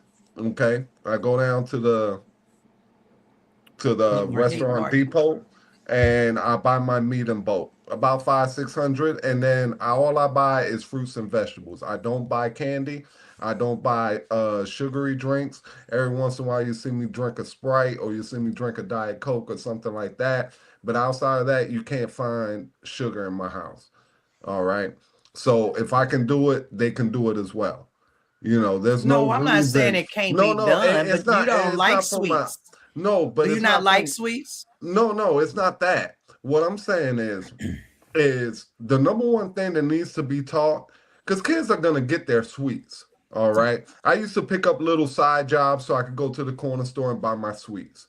You know, so kids are gonna find a way to get the sweets. There was never sweets in my house. That's the point I'm trying to make. You know, my mom didn't buy sweets because we couldn't afford to buy sweets. You know, if you wanted anything sweet, you had to go cut a yard. You had to go trim some trees. You had to go hustle up. You know, when I was in Jersey, we had a golf course right across the street. We would go to the golf course. No. Literally, Weekway Park. Look it up in Newark, New Jersey. It ain't like, you know, this ain't like a cool area. All right. But they had a golf course going back there. to Wise asking about what's a luxury when we was a kid, and I'm hearing it that was second helpings, you know, in my house. Chips. Yeah, but what I'm saying is we had all these little hustles that we had where we could run to the store, grab a bag of chips. We could run to the store, grab penny candy or 5-cent candy. You know what I mean? So kids are gonna find little ways to get their sweets. We look in between couch cushions for change, all that stuff. You know, so there was never a need for my mom to have a bunch of sweets in the house. So when Snap decided and say, you know what, y'all just taking this too far, you know, I understood it. You know, it didn't matter to me because at the end of the day, the biggest problem is these women can't cook. Yeah, you know, cook. Everything is dino nuggets, chicken nuggets. That's they can't cook. And one of the things that people seem to forget is that food stamps, it says it's supplemental, which means that you should bring some money to it, but no one wants to do that. So if you want junk, you can technically buy whatever junk that you want to, but they don't want to do that, which is why I'm a fan of cut it all the hell out. Sorry. Because they forget that they're entitled to so much. And that's why they really were crashing out. So these people was crashing out for those 40 days and 40 nights, and the day didn't even come yet, and they were crashing out. Yep.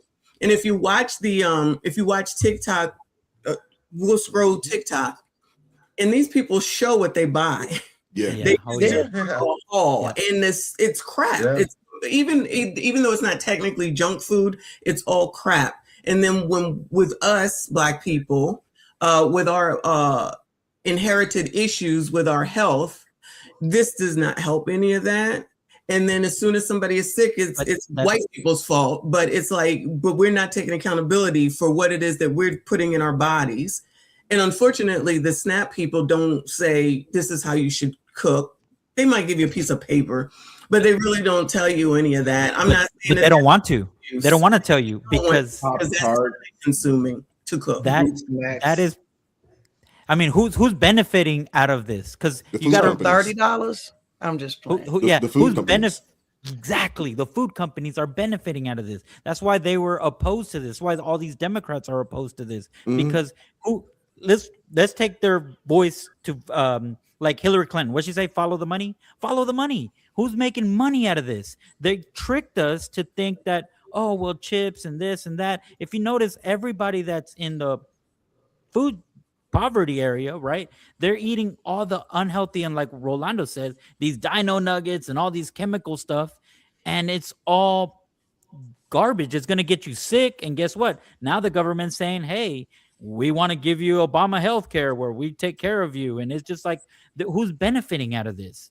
And it's crazy because it got everybody so twisted in the left where they're like, tax the rich, and here goes the rich people. Yeah, tax the rich. Yeah, let's tax them. Yeah, and they're not understanding why. And it's like, here's a clear example of that. I mean, Frito-Lay is making a killing when food stamp is that's money guaranteed versus if we do it like how I think Missy was saying, like it was supplemental, meaning like, hey, the government should just take care of the essentials, like, the protein, the vegetables, the fruits, the natural sugars, right? And the artificial should be, hey, instead of you buying that 40 ounce or whatever you're into or whatever, you should, if you really care about buying your child the sneaker bars, then just buy that instead of your beer. You can't. I think there should be some form of incentive to get off of it. The way that we've been doing things, allowing people, one, they're overpaying people, but two, they're also just allowing people to buy whatever. And, the more kids you have, the more money you get. And then I went down that rabbit hole on TikTok. I got a chance to see some of the biggest people out here in the country. And you look at their cart. Even here in my local area, you can tell the difference between working people who actually get a check and go grocery shopping and those that are on SNAP benefits. You can tell the difference. Most of our carts are spares. Their carts be filled to the freaking brim. You know what I'm saying? And more times than not, and sometimes, yeah, you're right. They'll have 2 carts and it be a bunch of junk. So maybe they need to be forced to eat healthy.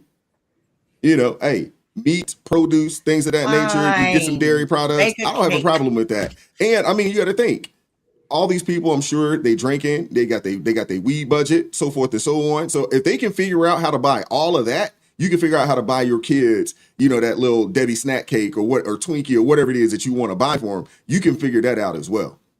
So I will say, if going back to the original video, I wish that was a real thing. Because if you could afford to do any and everything, then you could afford to buy your food. Yep. It's called priorities. Prioritize correctly. That's what you're supposed to do.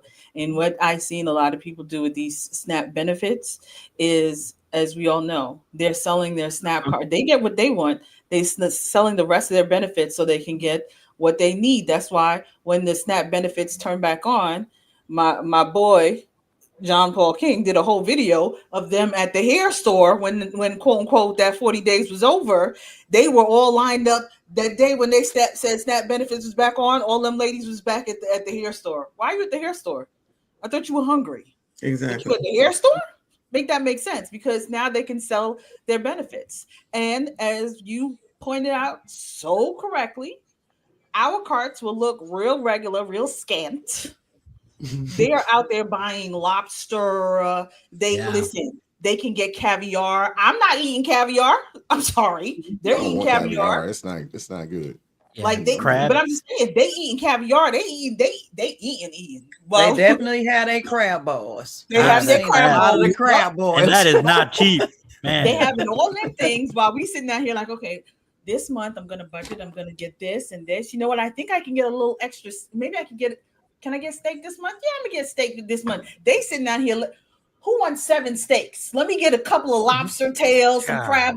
This is absolutely ridiculous. But then you whining because they said you need to work 20 hours a week? Yeah. Or volunteer for 20 hours? Yeah. No, y'all got issues and problems. Work, volunteer, or some form of schooling, trade, all of them need to go ahead and re-up Go back, re-up. Let's see what you really have, because we're not playing these fraudulent games. We're not playing these fraudulent games no more. We ain't funding your lifestyles. We ain't funding those 22 and 24 inches no more. We're not funding those. I need y'all to figure it out on your own. Hey, Crystal, while we talking about food, listen, I need a good oxtail recipe. You know what I'm saying? I know you got that Trinidadian background. I know you know how to make some oxtail, girl. So after the show, you need to go ahead and email me a recipe or make me a how-to video or something like that. I need your help, because I bought this big old box of oxtails at the Restaurant Depot wholesale, but I don't know how to cook them. You know what I'm It's saying? on my channel. I've been cruising all the reggae bars, you know, trying to pick up a nice Jamaican woman, you know what I'm saying, and trick her into, you know. Oh, man. Cause listen, man, I love Jamaican food, bro. You know, I love Trinidadian Caribbean food, bro. But I'm tired of paying $23 for some freaking oxtails, bro. You know what I'm saying? It's cheaper to just kidnap a Jamaican woman. You know what I'm saying? And just bring her to the house, bro. You will 'Cause this is lose your getting entire life. ridiculous. He always says something good and then Huh? goes, What? you You know? will lose your entire So- life. You say you kidnapping a Jamaican Yeah, woman. yeah. You will lose your entire You life. can't be incriminating yourself on the channel, bro. Like, what are you doing, man? Seriously. Listen, what I meant was kidnapping her heart. See, Oh, see yeah. how y'all mind be There you go. wandering, bro. Y'all automatically just Nice go save. to the just mess Shout out to place Death ever. Reaper gifting 10 Messy Machine Live memberships. Shout out to you, brother. All right. Appreciate But I you. do need that recipe though. That's okay, Rolando. I I'm stand hurting. behind you, bro. Call your girl, bro. Call Crystal. Call Crystal, bro. You Hey, got it. You know what I'm Spaces, Crystal saying? gonna beat on you, bro. She I'm gonna putting beat out, on you. I'm putting out the bat signal. You know what I'm saying? She ain't picking up. Listen, man, I need your help. You know what I'm saying? I need your help over here, man. I Oh, was man. watching the other day. You Is know that what why I'm you saying? had that suit on? Yeah, she killing me, man. She killing me. She got me paying $23 a plate for some oxtail when she could be making me some oxtail. You know what I'm saying? Oh man, this went from a recipe to make it for me. Golly, Man, dang. Well, I just Okay. need They some could be help. they I'll could take be whatever I saving can get. $23. You know what I'm saying? I know Crystal got a sister too. If she can't make it, send the sister down here with the recipe. Don't be like that, man. I gotta do it. Man, you see The y'all sending me to recipe, deal with the these recipe crazy is on my Jamaicans. channel. You can go find the recipe on my channel and figure it out. All right, you gotta send me the link. I need that recipe, man. I'm So paying you, $23 Crystal, you an ain't gonna cook for your oxtail. man? Huh? Dude, I they am charging quite me single. $23. They charging me Faces. $23 a plate for oxtail, and then if I want sauce, they charging me for extra sauce. This is ridiculous, man. You know. And Wise, man, you gotta feel me, man. I'm sorry, dude. You know, I know this is a little off topic, but man, that oxtail good, man. No, oxtails are good, you know, and you know, Oxtails are good. I don't know if I have to feel you. You know, if I want some oxtails, wifey hook up some oxtails. I mean, we See, good. you got Exactly. the oxtail hookup too. Tell him why. Just saying. Tell him. Man, see, He Wise got gotta see, rub it in. wise was wise. He found him a wonderful woman who can Yeah, take he care wasn't of at him. the he He wasn't wasn't at at the the bar. fornication He- festival. Exactly. He Y'all was gonna- at the taco fornication truck. He didn't go meet Look, her at the y'all taco gonna force fornication me. truck. Y'all gonna Okay? force me to get an oxtail and fornication shirt for next week. You know what I'm saying? Somebody don't send me a recipe.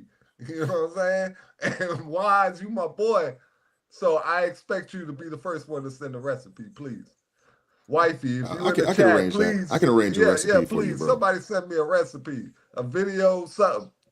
Okay, a sample. Can I Thank get you, something? Zephyr K9. Poor people. Thank you, Zephyr K9. That was the right answer. Yes. How are we hating on poor people? Somebody say y'all want to hate on effing poor people. Cool, y'all will be in those shoes soon. How are we hating I on don't poor care. people? I don't Hey man, like listen, the absolute dude. We ain't majority gonna of have no bullies in the chat. I'm an equal opportunity basher. Okay, I bash poor people, rich people, ugly people, skinny people, fat people. Pick one. I don't care. I'll pick on you too. You know what I mean? The point That's is, just we're me. not I'm an hating equal on them. They're not opportunity poor. basher. Nick, If you out there Auntie doing Nikki, you want to stupid know why? stuff, Because I'm when a you tell bash you. people the truth, all of a sudden you're hating. You know, And lies yeah, is it's love. like Hating, but hate is truth. So when you tell the truth, you're hating, but when you lie, you clearly love them. Oh, And yeah. unfortunately, it is gonna unfortunately, this is gonna affect someone that's really out there trying, right? Because I've been in that situation. I think I've heard everybody saying that they've been in this situation where you need help, whatever, right? And for the most part, workforce helped me. When I was unemployed, they asked me if I wanted to take some classes to help me at that time learn how to weld better, and I took them, and it was, the government paid for it, and I used that resource to get me to where I'm at today. And so, yeah, I get it that some people are actually using these services for real, but majority of them, unfortunately, are not. And I'm all for helping those who are willing to help themselves. I don't have a problem, those find themselves, down and need a helping hand up. I don't have a problem helping those people. I think a lot of our issues are the people that, are, on it with the, almost in perpetuity. They've been on it. Generations have been on the system, and they know it, like the back of their hands. I think a lot of us have an issue there. I mean, I've been poor before. We didn't always have a whole lot back in the day. But at the same time, there is an incentive now. The hope is that this incentivizes people to do something for themselves. There's a lot of opportunities out there. There's a plethora of ways to make some money in this day and age. There's so many ways. Choose one and go make it happen. They're trying to incentivize people to take care of themselves. I might be the goal. I might be the black sheep in this conversation, because generally speaking, I am hating on poor people, because the absolute majority of poor people are poor because they choose to be poor. Mm-hmm.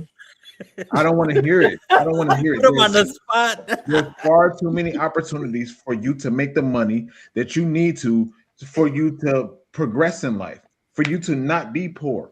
I don't want to hear it. I don't want to hear it. Like, and then when I think about it too, I've been having these conversations over these past couple weeks. It really seems like, as it stands right now, as far as the statutes for the provisions that are allotted by the government incentivizes you to be poor. Mm-hmm. Well, yeah. Yes.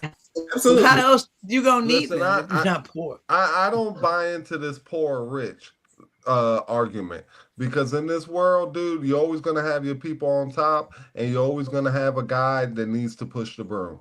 Okay, what the true measure in life is your personal happiness. Okay, you are as happy as you make yourself. Your material, whatever it may be, wants, houses, cars, jewelry, fancy meals, whatever it is that you covet, okay, means something to you, but in the grand scheme of life, dude, it means nothing. Your happiness is measured by what you accept. Some guys, dude, they're perfect. Life is just having a wife, couple kids, nice house, 9 to 5. They don't want to do any extra. They don't want to, be the CEO of some company or things like that. Some other guy may want the world and everything in it. So it just depends on the man, and each person, dude, defines what they consider to be their slice of pie, their Shangri-La, their heaven, whatever it may be. Okay. A lot of people try to put their happiness into what they can achieve in their life. And dude, those achievements at the end mean nothing. Okay. When you're laying on your deathbed, okay, you're going to cross over to meet your maker. You know what you think about, bro? You think about the memories that you've built with your children, with your parents, with your loved ones, with your siblings. Okay, you think about moments in time, you think about memories you made. Okay, you ain't thinking about your car, you ain't thinking about your house, you ain't thinking about how much money in your bank account. This is the stuff, dude, that you really need to cherish now. Because at the end of the day, dude, ATM, Brinks trucks don't pull up to funerals, bro. So when I seen my brother, I had a brother pass away not too long ago. Okay, my brother Freddie. I love my brother Freddie. I went up to Bethlehem Hospital, okay, in Pennsylvania to see him before he passed. Okay, and you know what we talked about? We didn't talk about his money. We didn't talk about his cars. We didn't talk about his house. None of that. The only memory, and this is my older brother. The memory we talked about is he went to the store and I was a baby, 3, 4 years old. This how much ahead he was of me. Okay, so he took me to the store. I walked all the way to the store. On the walk back, I refused to walk halfway. So he told me, he said, well, I picked you up and I put you on my shoulders. And I gave you a bag of chips, okay, to just kind of keep you busy. And I had stuff in my hand. So that's how we went home. He said, you ate a little bit of the chips and you took the rest of the bag and you dumped it on my head, you know? And we had a good laugh about that. And a week later, he passed away, you know. And what I'm saying is, even at his final moments, what he wanted to talk about was about memories, you know, of me and him and my dad, and how my dad took him to closed circuit Muhammad Ali fights and things like that. That's what we talked about. And that really made me realize what it is that's important in this life. Okay.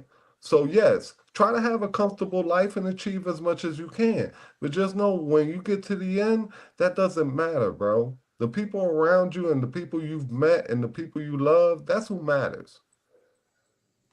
That's I can dig it. With that being said, we're gonna keep it moving. Appreciate you, Rolando. You done took us. No.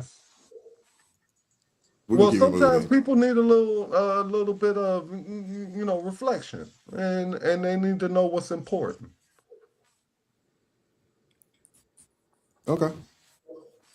Alrighty. This is he kind of ended us on a down note, but this is kind of ratchet. I don't know if you guys have seen this, but I love Ratchet. Bring it on. Bring it on. This situation here is this is a pretty ratchet situation here. I don't know if you guys have seen this, but take a look at this. I've never seen before. It's a mother, a daughter, impregnated by the same man. And what are their names? This is Nicole. Nicole, you want to say hi? She has a hiccup, so My daughter is so beautiful. she's adorable, and we love her so much. And this is Nick Jr. Nick Jr.? Yes. Very sweet boy. Where did you find inspiration for that? Oh wow. Nicholas. Nicholas, yeah. He's my junior. I feel like that's every man's dream, is to name their child For sure. their first name And he's Junior. a perfect boy. Oh, he is such a good boy. And we wanted to give Nicole some sort of, a name that's kind of tied to Nicholas as well, because at the end of the day, my mom and I both love Nick so much. Yeah, the babies are also so tied together. They're literally like a month apart, Yeah. So we wanted them to have that bond. Wow. This is the wildest thing I've seen in quite some I time. hate them. I'm sorry. Can I say This that is the on- wildest thing I've seen in quite some time. Goodness gracious. Goodness gracious. Whoever. Are they brothers and cousins then? Good Yeah, what are they? That's a good question. What would that? I mean, brothers for sure. Brothers for sure. And no, uncle, nephew. Okay. Well, the Uncle daughter. niece. Uncle niece. I will say this. Wise. White women can make anything seem cool. You know what I mean? That's not true.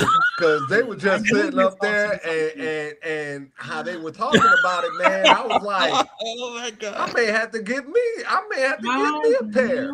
You Black know what people I'm saying? don't 'Cause they do made it sound real cool, bro. Like we could go down to Walmart, go pick up some baby clothes, and it's not a big deal. Everybody could hold hands, all that good stuff. They made it sound picture perfect to me.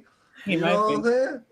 Yeah, that's right. Are we living in the last days? Seriously, are we living in the last days? Moms, I told you moms he and around the daughters are corner. sharing men now. Is that what we're doing now? We're sharing. Moms and daughters are sharing men now. That is. Listen, man, I hearing- know amongst men it's a great Hold on, feeling hold to on. be shared, because more than one person love you, you know what I mean? And we don't get a lot of love like that. So when you got 2 and 3 women, they all willing to be with you at one time, it's an ego booster. That's why I said it sound real attractive to me. You know what I'm saying? No, they're And not like- any women. Huh? You know what? I think Those I are not think- any women that want to be around them. That's a mother and a daughter. That almost Okay. like I threw up a little bit in my mouth. Is that almost ancestral? They ain't related to me, so I'm good. They related to each other. That's something they got to work out between them two. It ain't got nothing to do with me. So that means that the mom's son is her daughter's brother, And uncle. And grandchild. That's what I'm trying to separate. So I'm starting with the mom. got a son. Just no. That's the daughter's brother. But the kids ain't like, and her brother is Trying to the make cousin sense to of her life. baby and the brother to her baby. So it's the babies that's all messed up. Good Because they Lord. cousins No, and because brothers and uncles to No, get like. because they both got my DNA. And they ain't got nothing to do with each other. So it ain't like, I'm producing like, like some crazy looking babies, or No, ain't nobody say that. No, ain't nobody say that. babies and nothing like that. No, the what I mean? relational part of who they are like brothers and nephews and I believe uncles. Okay. Are they like Well, all of them? Yeah, niece, Look, uncle, just do what niece, any- uncle relationship, cousin relationship, and brother, sister, sibling relationship. This is weird. This Just is do what weird. any American would do and just Hey, lie to hold them. on. And just I'm be over like, yo, here y'all doing the brothers. math Hold in up, my hold up, head. bro. Hold on, bro. This was when I watched this. This looked like Nick Cannon and Mariah Carey. Huh? So this, if you look at it, it looked like Nick Cannon and Mariah Carey because of all the kids that he has, and this is what seems like is what's to some degrees is being pushed as normalcy when it really isn't. And it's crazy because I seeing this video, I'm actually watching a lot of I'm a big Game of Thrones fan. Me too. When you listen to Game of Thrones, I mean, you watch the story, there's a lot of stuff, a lot of debauchery that goes on that causes a lot of confusion and family ties, and that's what is happening here. And it's absolutely disgusting. It's absolutely unacceptable, and just bring back shame, which is also emphasized in Game of Thrones. And I encourage people to watch this show. Maybe not necessarily watch it with the kids, but No, it's not a show you watch with the kids. But yeah, I'm with Game of Thrones. Michonne, you want to get in there? What are your thoughts? Just disgusting. It's just disgusting to me. And my mind went straight to how are all these people related, honestly, because then later on in life, when they have to go to school together and be around friends together and integrate themselves into life with other people, these people don't think that far ahead. People don't think about long term. They only think about right now. And they definitely aren't thinking about their kids. This is so who shows up? Who's your said they only some months apart. Do you think they were all sleeping together together at the same That's what it time? seems like. No, like in one room. I'm trying not to say it like even if it's not in one room, it's still disgusting to know that. I mean, it is, but then that was like another whole Yeah. They possess. For sure. Oh my gosh. No, it's a lot of people like you got demons and then you got people that let demons use them. And those are demons. Like Clearly they didn't think of the little ones. I mean, how embarrassing is gonna be when they grow up and they find out the the internet's forever. I mean, they put this out. There are going to be some kids that are going to find this 10 or 15 years from now. They're going to be like, "Hey, this you? That's your pops. Hey, that's your grandma." This is like what I read last night. This is Ro. Bible study. He's my brother, but he's my uncle, but he's also my nephew, but he's also my cousin. Weird. Come on, Yeah. man. What are we talking about? This is what I was talking about last night in Bible study, because there's nothing new under the sun, and people with their depraved minds will create. They will come up with new ways to sin. I mean, just new ways of just debauchery. That literally, they said those babies were a month apart. Yeah. So that means they were laying in the bed together. They were dipping and dabbling, and as much as they want to kiki in people's face, I tell you right now, somebody in there jealous. I don't care what nobody say. Somebody in there jealous. The mother or the daughter. Somebody gonna be bothered because if he like wanted them a little bit more, or if he spent a little extra time with somebody in there jealous. They like to pretend that they enjoy this foolishness. That is what you call the definition of a reprobate mind.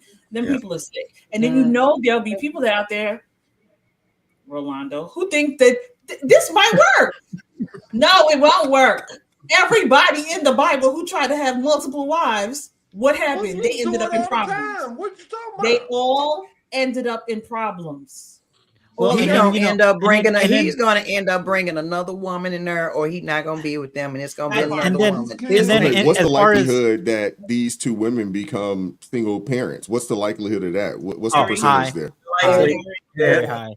And you know what I also think about too? It could be Nick Cannon and Mariah Carey, and you know his whole child to mother, baby mama child ratio, or it could be Stefan Diggs, who has had a child with Cardi B, but also had other children being birthed at the same time as Cardi B's child. I mean, bro, But that's that- bad. that's not- that's yeah, bad, that's but not that's this bad. nothing in comparison to this situation. This dude got a daughter and a mother, and he's hanging out with them, and it looks like they're in like this throuple relationship, bro. That's what you described as bad. I'm not saying that it's not. This man got a married woman pregnant, and he's got another little OF model pregnant. That is bad. That's not a good look. But this situation is diabolical, man. This is crazy. Look, just do what what the normal American would do in this situation, okay? And just lie to the kids. All right? Y'all two is brothers. All Too right. late. And that's all. late. What? It's on the internet, bro. It's on the internet. They're proud Stop of putting this. stuff on the internet, man. You gotta stop putting stuff on the internet. It's out there now. We talking about it. It's out there, You bro. know what I'm saying? You should just went ahead and We're part of the algorithm and sharing it. It's too late now. See, But- Wise, this is why I like pre-internet times, bro, because you could just tell a nice little lie. You know what I'm saying? And then once you dead and gone, they find out it was a Those lie. days and are they can over. Go ahead and get Them therapy days is and deal gone, with bro. it later. Everybody got to put You know what I'm everything saying? on the internet nowadays, bro. No But one I does know, anything it's and they don't put it on the ridiculous, internet. That's how grandpa would have the family down the street. This is all pre-internet. You know what I'm saying? This man could literally have a whole family 5 miles away and nobody knew it till granddad's funeral. You know what I'm saying? that Now is- things don't even make it That's true. 5 minutes, man. Nah. You know, see, men, we used to be able to be men. You know what I'm saying? I'm talking to the men in the chat. Men, we used to be able to be men. And What does do that mean? grimy stuff like this. What does You know that mean? I'm saying? Huh? Why? Is he old enough for that type of stuff? That was a way long time ago. I'm just Listen, I'm pre-internet. You know what I'm saying? I done my work pre-internet. Look, pre-internet 1980. Michelle, listen, don't let this face fool you. You know, I know I got the baby face, you know what I'm saying? But I got some age Who behind lied this to you? face. I'm sorry. You know, huh? Nothing. I'm talking. Tell us how you really feel, Crystal. Look, I'm Golly. talking about my baby face and my good looks, and you need to stop hating on me, Crystal. You know what I'm saying? Just because there's other ladies up here who's noticing how handsome I am. You know what I'm saying? And you get a little jealous. Oh You know, my it's God. okay. I'm still Crystal's Rolando. right. You know what I'm saying? So Oh. calm down. No. Hey, listen, I know it. Wise knows it. The minister knows it. AT knows it. Everybody knows it. You know, everybody in the chat know it. You know, just stop denying yourself, girl. You know, don't beat yourself. Treat yourself. Thank you, April. Yeah, you know what I'm saying? It's a joke. It is What? a joke. So part of the situation, and Rolando, I appreciate you for bringing this up. Thank But you. this idea of this reckless behavior on the part of men, like you said, granddad used to have a family down the street and didn't nobody know until the funeral, and the kids came out and caused a ruckus, you know, in at the last final resting place. A lot of that feeds into why you have women who are so committed to being independent, to working for themselves, having their own money, and all of the other type of foolishness that you all complain about. And I say you're right to complain about these things, but you got to understand, you have created a lot of this mess as well. And looking at this situation that we saw on the video, that's about some of the most dysfunctional and incestuous, and I would, you know, find it hard to believe that this mother raised this daughter in the fear of predators. Wait. How can you say it's incestuous? What type of evidence do you got to support that? I ain't see him making out in the video. Okay, what I'm saying is incestuous is not a relationship between the mother and the daughter, but that the mother and the daughter both have had an intimate relationship with the same man at the same time. A month apart suggests that they are sharing the same fluids and other exchanges that happen in that counterpart. And I'm saying a mother who is so misguided that she would allow herself and her child to be in that position makes me think this mother is somebody who's reckless and could put her child in front of predators or anything else. I'm not. Celeste, if I was the guy, although wait, I'm not so sure that girl wasn't groomed for this situation. How do you happen to be of childbearing age, and you happen to think, yes, this makes sense to me. I'm going to lay down on Tuesday with the man my mother laid with on Monday. You have to be groomed into that kind of nonsense. So I'm believing that this dysfunction and this nice couch scene, like you said, with everybody holding hands and legs crossed and kikiing, that's the part for show. I bet you, I'm willing to bet, if you look back a little bit, this is some nasty work, as Jay Witt would say, because you don't just normal, healthy, sane people don't wake up and make these kind of decisions. These are the kind of pathologies that take years to groom children into. I think it's disgusting, and I think law enforcement need to go by their house and ask some people some questions. Listen, if it was me and we was all sitting on the couch like that, that'd be my Christmas card. You know what I'm saying? I sent one to Wise. What? I don't want that card, bro. You don't want that card, bro. That part. Mm-mm. That part. You gonna send it back? You're looking like, why y'all all looking like? Seriously, return to sender. Return to sender. I was thinking the same thing. Return to sender. I'm gonna keep my evidence for the trial. When they call me to speak in the trial, Wise gonna return to sender with a good scolding on the back. Bro, how dare you send me this? I'm so disappointed. I think Nikki touched it really good though. Those people are possessed. They're just, this is not norm. And Celeste hit the nail in the head.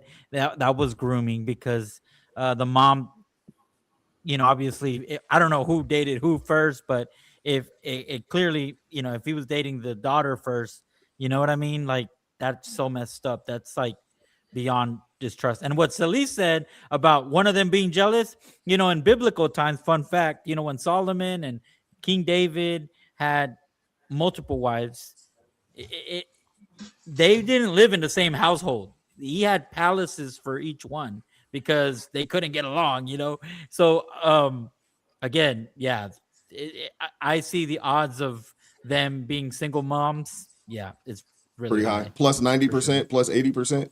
Yes. Plus 99%. 90%.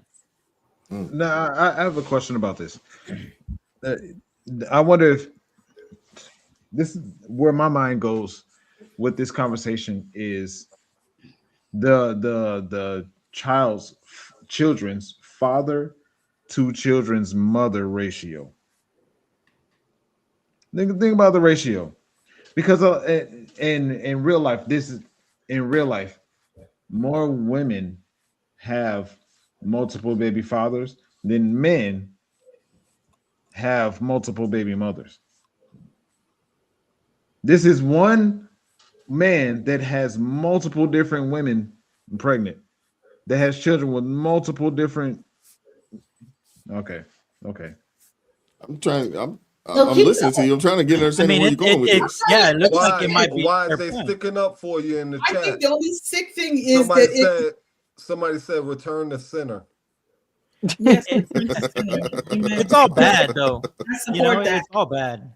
Listen, it's all bad.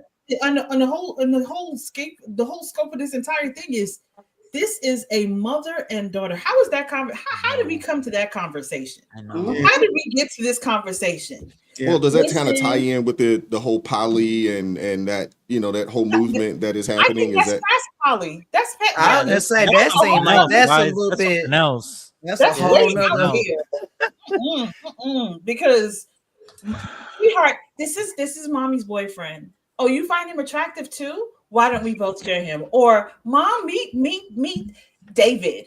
Oh, mommy thinks he's handsome. Can I try him out too? Sure. Like, is this the conversation? Like, how does this work? This is disgusting. Or did it start off, or did it start off as deception and people was just okay with it?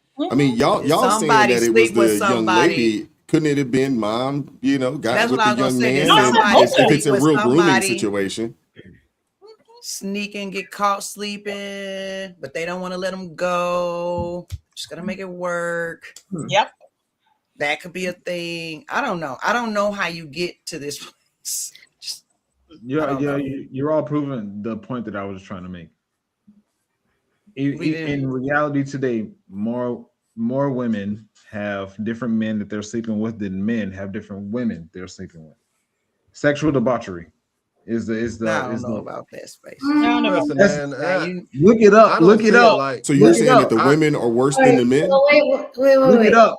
Look it up. All right. So let's take the babies out of this. What you're saying, I'm trying to understand, Spaces. Look at you. You're already mad. I'm asking a question, an honest question. Are you saying that more women are having more sex than men are having sex? Yes. More partners. Yeah. More partners. I agree with that. Yes. Are you because you said babies? Because I'm like, are you just talking about babies? Well, I mean, they lead in the baby category too. There's definitely more women with children than there are men with children, especially in the Black community. Well, yeah, I guess you're right, because it's really only a few of the guys that's impregnating all of those women. It just seemed like it's a lot of guys out here. They make it seem that way.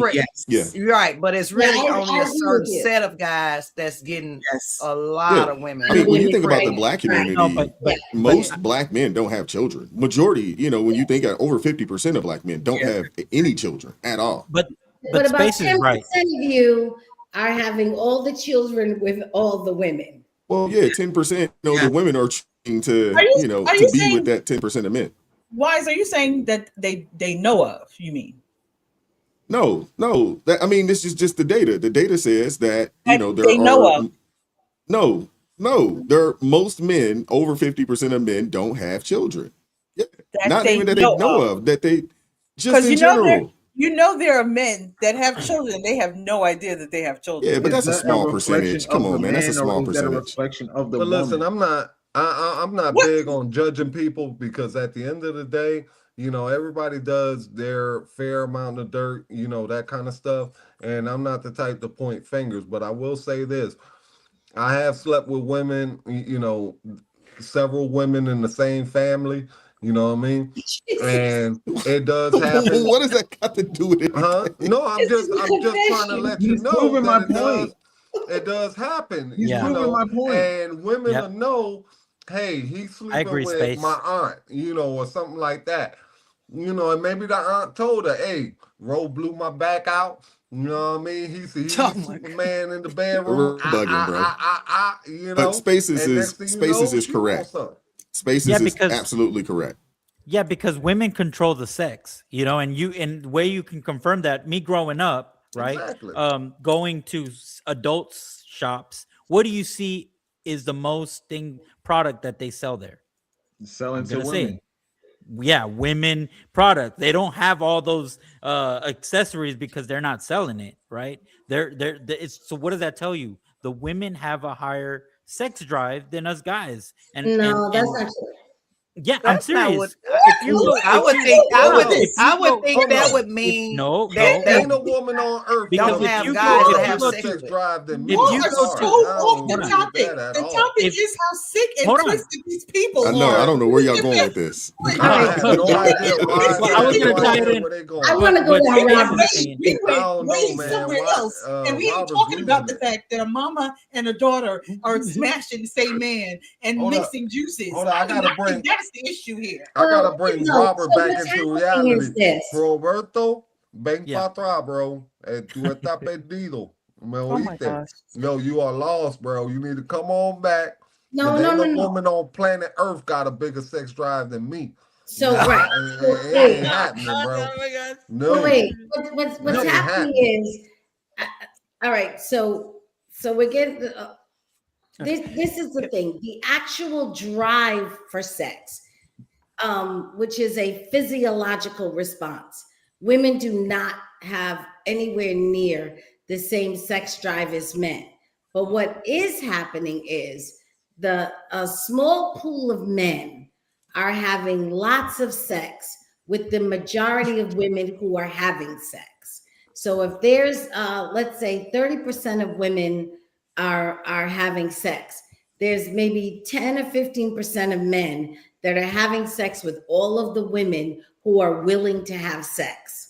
And the rest of the men, Spaces says, I think someone in the chat agreed, around 52%, Wise was saying that as well.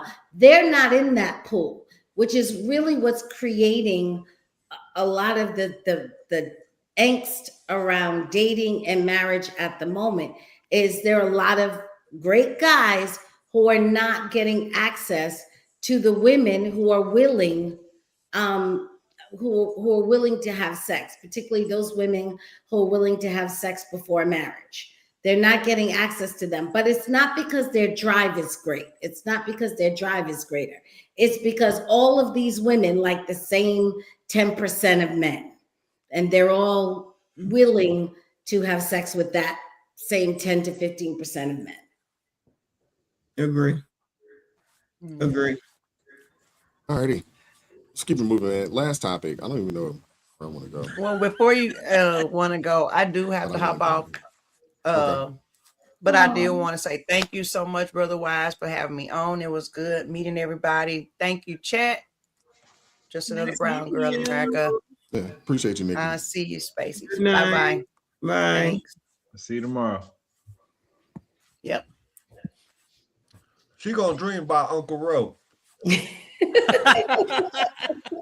I'm unforgettable. This guy. We are all This so guy. blessed. Seriously, this guy. Seriously. Alrighty. Last topic. We'll play this and then we're gonna get out of here. We're definitely past time. And it's gonna cost you something. Even having a good man is gonna cost you something, and that's going to be amplified if you live with him. Because what you have to realize is that men are raised in a world where they believe that women are to serve them, even if they are good. He can be kind, he can be helpful, he can be a provider, but he's still going to have the expectation that you manage that home and that you assist with managing and regulating his emotions. Because then you're not just his partner, you become his manager, you become the planner. That is that invisible labor.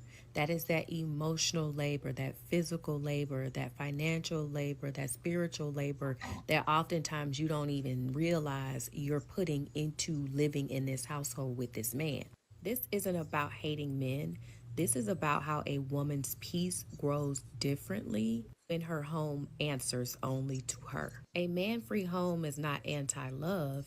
It's choosing peace over performance. Spoken like a true person with no husband. She's not saying what he does. You know what I mean? Like Exactly. Never that. And but this is what they listen to, which is how we get to these numbers with a bunch of women with a bunch of baby daddies. But Was she speaking? Was what she's saying truthful or a lie? It's I true mean, for it her. might have been true, and no, it might be true, but she's also neglecting what the guy does because it may be that way for her, but then he's doing something that he's because guys we usually don't complain. I mean, I don't know. I mean, I guess I'm generalizing there, but some of us guys don't really complain. Like I don't. I don't say anything when my wife does all the stuff that I think is negative until it blows up, and then I throw it in her face and we get an argument. So, but anyways, but like, she's obviously just focusing on just me. That's what, to me, that's what it sounds like. She's not even married, I promise you. It's usually unmarried people saying these things who know so much about being in a household with a man and hasn't been in a household with one. One philosophy that I live by is women are experts at teaching other women how to be single. Yes, you're right. Maybe I They're just didn't understand experts at giving the absolute worst advice because I agree with her. and I teaching did them too. how to be Crystal, single. I did too. I don't. That sounds like maybe I'm not understanding because I agreed with exactly everything that she said. Too, Crystal. I did too. Which is like, again, it could be true, but she's obviously neglecting what he does, because then you could be saying, like, if you're saying he's contributing nothing in a relationship, and it's not a She didn't relationship. say that. She didn't say She's that. not saying that. So what Can you play the video again? What she's saying is this, and what she says is absolutely true. Now, there is a cost for a man to be with a woman. Absolutely. There is a cost for a woman to be with a man. And unfortunately, women are often raised in the fantasy, in the euphoria of love. And when they actually get into the relationship and have to pay the price, they become very dissatisfied. Since you all love data, here's a great data point for you. Most women, not most, many women who get divorced do not want to remarry. Most men who get divorced want to remarry, because women became, and which is a lot of reason why women are the large majority of people who file for divorce. They stay with a man 10, 15, 20 years, particularly if they have young children. They want to raise their young children inside that household. But my only point to say that is we have got to stop teaching women about this fantasy. It is setting them up for failure, and start telling them, listen, marriage is going to be a situation where you are going to get great benefit, but you are also going to have to give a lot for that great benefit. And once a woman can go into that clear-eyed and open-minded and not sailing through the euphoria of the infatuation of the early love, that maybe we can actually have some relationships that can sustain. But the idea that women just get into their marriages and the man provides for them and he's a great guy, and so she's happy and everything's fine, that does not work for us. That is not how we're built. I didn't hear that. I didn't hear her say that, but I'm not sure where anybody would think that anything is wonderful, peachy keen, and hearts and roses with regard to anything in life. So And I've asked a bunch of my friends when they meet somebody and they're dating and thinking seriously, and I ask them all the time, oh, he's this and he's that and he's great and he's wonderful and all of those things, and just in girl talk conversation, and I would be like, oh, that's great, he sounds wonderful, that's fantastic. What would you be willing to give up? I mean, Kevin Samuels did whole shows on this. He kept asking them, would you be willing to give up your friends? Would you be willing to stay off social media? Would you be willing to whatever? The fact of the matter is, you're not going to get this great man for free. It costs something. There are some ways that you have to change your life, that you have to alter the way you're going to be able to live and fit inside that union and to make that union work. But if you're not ever told that that's going to be required of you, it can turn bitter and resentful when you're sitting around with, well, I do all this and it's unnoticed, and I do all this and I've given up this. And to be truthful, most men have no concept that you're giving up anything. Most men think how lucky you are to have gotten them. And it never occurs to them that while you are lucky to have them and you are blessed to have them, it did not come it wasn't a freebie. It comes at a cost. I have to say I agree with Celeste. I want to say I agree with Celeste, and I was also looking at it from because she made sure to say even a good man, and the reason why what I was picking up from what she was saying because especially in the world of social media. So many women think that they're getting married and they're about to be the princess of it all. And they're going to go on shopping sprees. That's why they're looking for that man with the 6 figures and above. They're about to move in and everything is about to be perfection. And he's going to come and when she's at home and because she decides she's going to be a stay-at-home woman and she's going to go shopping. And then when she's done shopping, she's going to be at the pool. He's going to come home. He's going to cook her food for her, bring that food. I've heard women say this. So this is not even just something that I'm making. I've heard women say these type of things and they're not understanding when they get married. Oh, there's a lot you have to give up. There's a lot that you're sacrificing. You're not here being the passenger princess, the wife princess that's just supposed to sit there and look pretty and that's it.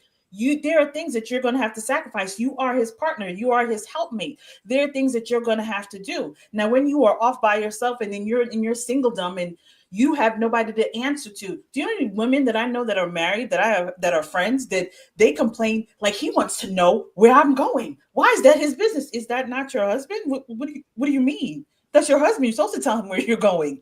Or why is he in my space? Like I have to see him every day. You married him. What do you mean? That came with when you said I do. That is what it's about. But a lot of women, like what Celeste is saying, they have this fairy tale image of what marriage is about. So what I got from what this lady was saying was that, hello, women, open your eyes. It's not just something of you coming in and it's just fairy tale because most women, and that's why I talk about this all the time about do not idolize marriage because most women idolize the wedding.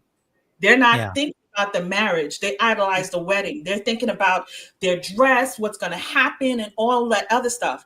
But then after the wedding, what happens? And so this woman is having a very real conversation and even with you living with a man. And I can say that real quick because living with a man, I learned very quickly how it went, how it looks. So me leaving my home with my parents and then moving in with a man, there was work.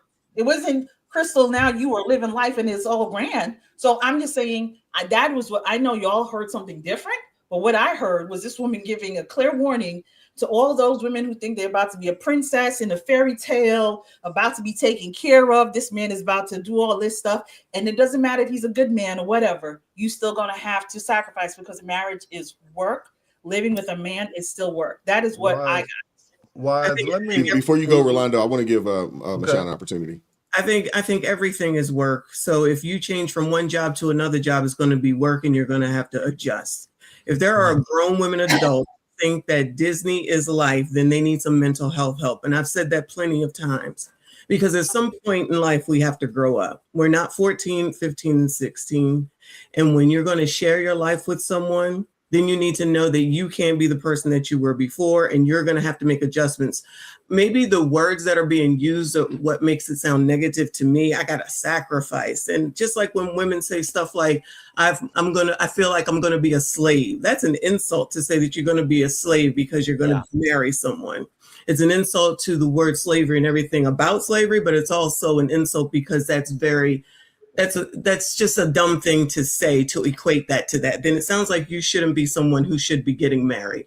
If you can't give in order to get, then I would say that you shouldn't get married. I say that you should not be in a relationship because it's typically women also that are not married that say things like this. When we got married, we didn't have all this stuff. We worked together in order to achieve. We had nothing together. We achieved and worked together. I don't understand personally, but I'm also one that thinks that the thing I didn't have in life was the trip to Hawaii. So maybe I'm just different. But I think, and what I've seen in my life with my family and their marriages and my uncles and fathers and all of those people, you work together, you work with one another. Everything is not going to be hunky dory. You figure it out, you talk through it, and then you move forward. You press on. I shouldn't look to be the only person to be happy. I should look to say, what can I do to make you happy? Like he should do the same for me. We should be doing it for each other. It shouldn't be a competition. She makes it sound like it's some sort of a competition where I should have everything, and if I don't, then it's going to be a problem, and look out. And when someone earlier today says women keep women single, this is a prime example of it, in my opinion. Women keep women single. Before you go, Celeste, I want to play this because this brother here, and it's something that I've told my children. I've talked to some of the younger brothers out there about this as well. I want to play this for you, and then Celeste, I'll let you get in there, shortly afterwards. Give me 1 second. I try to stay away from is the one where nobody got a man. You telling me you got 3 sisters, none of them got a man. Your mama ain't got a man. None of your aunties got a man. Your grandma don't got a man. Your great-grandma don't got a man. Your godmother don't got a man. And we gonna add the best friend to the situation. And your best friend don't got a fucking man. Nobody got a man. Nah, it's something there. It's some type of spirit, some negative energy. It's something around that family that is just keeping men away. And I would not be a part of it. It may be a generational curse. And she may be the one to break it, right? That's good for her. I hope she does. I just will not be a part of that. Okay, so something I've been talking about, especially when I've talked to my boys, try to steer clear of women that do not have an idea of what a functional relationship looks like, especially those that, come from generations of either single parents or there's no one in her family that's ever been married. This woman has no idea what it means to be a wife. She has no idea. Steer clear of those type of women because, like Crystal said, when you get into a marriage, it is work, and it's work on both sides. There are responsibilities for both parties within this relationship. And I do agree with Crystal in the thought process for these women. They think, hey, I'm gonna get married and everything is gonna be great. But I didn't grow up seeing that. I grew up seeing my parents. We started without a whole lot. I didn't really see my grandparents, but I heard the story of where they started at. And I got a chance to see the fruits of their labor after years of being together, building together. So I got a chance to see people get together, maybe not have a whole lot, but because they're together on the same page, on the same team, building, they were able to, build a real solid life, not only for themselves, but for the children. And now, for the grandchildren. So I think there's a lot of women out there giving bad advice because they just don't know any better. They haven't been in a household with, the grandparents together, grandma, granddad, moms, dads, they just don't have an understanding of what that looks like. So I think that men, when you hear women that speak like, the one lady in the initial clip, or you meet somebody that says, hey, nobody in my family's married, nobody's, in this, those are probably women you should probably steer clear of because they don't really understand the responsibilities that come with that title. Well, I just wanted to say, as the only divorced man on the panel, that I disagree with the point that Celeste said earlier about divorced men are more likely to look for a wife, after divorce. Let me tell you, most men who have been through a divorce have been through a rough divorce. They've been taken through the ringer, taken to the cleaners, as they say. They ain't looking for another go around. Most of these guys, okay, some of them go the hooker and pizza route. The other guys go the player route. Some guys, they play the field. But believe some me, guys going the passport route, man, getting up out of here. Yeah, and some guys go the passport route, but very few guys are looking to take another go around on that merry-go. So, no, I do not agree with that because statistically, more men that are divorced remarry than women who are divorced. Well, I don't know who taking them. Say they would be that they will remarry, and women say they will not. Do you think why do you think that is the case? So do you think that men cherish or care more about marriage than women? No, I think it's actually, it's not that I think specifically that they care more about it. I think that men, it's the same reason why men never say, I don't need a woman. Most men, you almost will never hear a man say, I don't need no woman.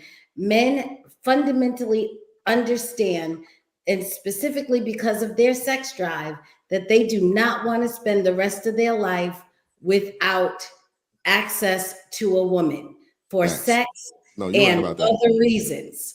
Women Nah, you're right about that. can consider a life spending a large majority of their life without consistent access to sex and other things. That's not something that's foremost in a woman's mind. A woman does not put sex at that level of priority that men put sex as, and rightly so. This is not a negative statement. It's just a biological statement.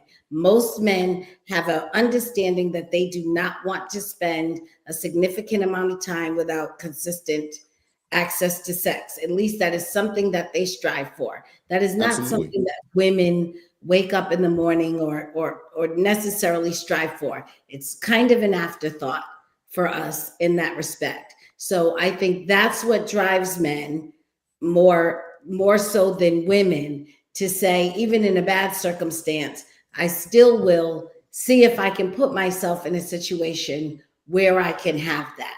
And they, when they're surveyed, they'll say that they want that. And I'm not saying, and I want to pick up on Crystal's point. I'm not saying that what this woman was saying it was good, so to speak. And like Spaces was saying, it was advice to keep women single. If that was her intention, that wasn't mine. What I'm saying is we have women in a fantasy about love and about marriage and about relationships. And when they actually have to be in love and be in a marriage and be in a relationship, that comes with demands. It's natural that it would come with demands. But if you have never been told that there are going to be expectations of you and that there will be demands upon you, then when those demands come over time, it can create resentment or all types of, wow, this is not what I thought it would be. And this is not, all of those things. Whereas men are generally aware of what their expectations are. They're aware of what it means to be a husband. Even when we talked last week, when Wise was saying about respect, I said, I'd have to ask, how is it that you want me to respect you? Because I'm not going to assume that what I think respect is exactly what you're going to feel respected by. So women don't have a lot of good information and good education about what it is really going to be like to be happily and successfully and in a relationship with a man. I don't think that we're getting that information. And I think a lot of women are in relationships, demands are made upon them, or they have expectations that are absolutely unrealistic and ridiculous. And they, the relationships fall apart and they're happy to walk away from them. And they No, think, but that's why I think that statistic is not accurate. I think that's an old statistic or something like that, because I tell you right now, these men, the way these divorce proceedings are going, and once they leave, and then knowing what kind of caliber of woman is out there waiting for them for the second go around, the men, at least that I know, ain't signing up to go on another tour of that. So you might be right, but I mean, it's the same thing as I saying just the don't men see it. who go to child support aren't having any more sex. No, they still are. No, They no, still no. are. I That is I true. never said that, That but is this true. is the point. Men don't That have is to true. marry women to get sex. Can I just point out real You're quick? making an argument like a man They has don't to have to marry marry women to somebody to get be able sex, to but they access do. sex, and But, that's but not the they pretty case. much do have to marry them to have consistent access. That's And can I? that's the No, difference between. I don't even know if listen. that's the case these days. You know what I'm saying? There's dudes out there, You you know, didn't hear getting me. married and You they're not didn't even hear getting me when I consistent started off the access. show with the Yolanda, hold conversation on. with I just want to Wise. say I this. know, You right? didn't hear the I just want to say conversation I this. had with That's So, her. like, the that's I I had just want that's to What how say what they this. get So, marriage have us. you had been that girl in? for years. I had that wait. girl No, for I was years. saying, It I just took want to say Trump this. and This his last point. It's very deportations quick. for it to I was stop. going to say the reason why I said what I said, and I said I understood what that lady was saying. Do y'all remember when we had the discussion about the amount of women that were just randomly leaving their good husbands because they didn't realize the sacrifice that they had to make when they got married, and now they have to give up who they are? Like, they're requiring me to give up myself. Like, I can't. Like, why would he want me to do that? And now I have to be one with him. Do y'all remember? Wise, you remember we had this conversation? The amount of women that were doing these. I'm leaving my husband because now they want me to do all this and that and the other. And you're sitting here and you're just like, but that's what you signed up for when you said I do. So that's why I'm saying, I'm not saying she's right. I said I understood what she was saying, because there was a rash of videos of women saying that they were leaving their husbands because I'm not happy, because it's not about me anymore. So it wasn't they felt like this the light is off of them, and it's now they're required to sacrifice and become one, and now I got to care about his needs. And these were real videos of real women that were out here leaving their husbands and making these announcements. So clearly there is something missing when you have women that have their husbands walking out them their husbands because now they're required to be one with their husbands and be their helpmate. So you didn't understand the vow that you took when you said I do. And I know I was reading a lot of comments and people were saying, oh, that's because you're single, Crystal. That's why you understood what I said. It's not about being single. I come from a family where my grandparents were married almost 60 years before my grandfather passed away. My parents will be married 47 years. I understand marriage. I understand marriage very clearly. And I understand, because I study the word of God, what kind of covenant, because most people think about marriage like a business contract. No, it is a covenant. So it's not a joke. And that is why Crystal has not said I do yet, because when I do, I am done. I'm not out here playing the field. So that is why I understand taking marriage is very serious. And a lot of these women, they want to play with it. It ain't a joke. It's something that is serious. And so I appreciate what that woman was saying, because most people are sitting here on TikTok and they're like, oh, if I get married, I'm going to get flown out here and we're going to go visit here. These are the things that you're seeing all over social media. And these women these are younger girls growing up and believing this is what marriage is going to look like. And it's like, that's not what marriage is about. Understand what it is about. So that is why I said I understood what she was saying. I get what she's saying, because there's a lot of people that's walking around this place delusional when it comes to marriage. Yes. Women and men, not just women and men that walk around delusional, because there are men who walk around and think that all you're going to be doing is making him sandwiches. He feels like he has nothing else that he's supposed to do. I've heard men talk like that too. They don't understand what marriage is about. Go read the Bible and learn what marriage is about. Listen, people just need to stop. People put a lot into marriages, not realizing that marriages are, for the most part, they're pretty simple. You know what I mean? It's just two people both working towards the same. And a lot of people like to wrap all types of things in it, and say, well, oh, the only reason they stayed together is because of religion, or it's because of this, or it's because of that. Okay, the reason they stayed together is two people who loved each other, who knew they needed each other, okay, and still had those still old-fashioned values. But nowadays, everybody feels like that they could do better by themselves. They'll be together for so long, and then one will get a promotion. It could be something as simple as a promotion. Let's just say the guy's with his woman, they make about the same. The woman gets a substantial raise. All of a sudden, she's making more than a man. She feels like, she is better. She's on a higher level, and she needs to go find somebody on her level. And relationships end for just simple stuff just like that all day, every day. And women will say, well, he was a good guy, but he wasn't my guy. What does that mean? You know what I mean? They come up with all these stupid little rationales. Look, if you want to have a happy relationship, okay, play the role of a woman. And if you don't know what that is, Okay, don't ask your mama, all right, because apparently your mama didn't teach you, so you need to go further down the line. Go ask your grandma, and if you ain't got a grandma, go ask somebody else's grandma, all right? You really need to get a grip and find out what it is that men want from a woman. All right. Once you find that out, it's very simple. The relationship goes by smoothly. Okay. I said it the other If week. she Wise agrees was to my give it. witness. Sleep with your man, cook the man, you know, some good meals, and don't talk to him.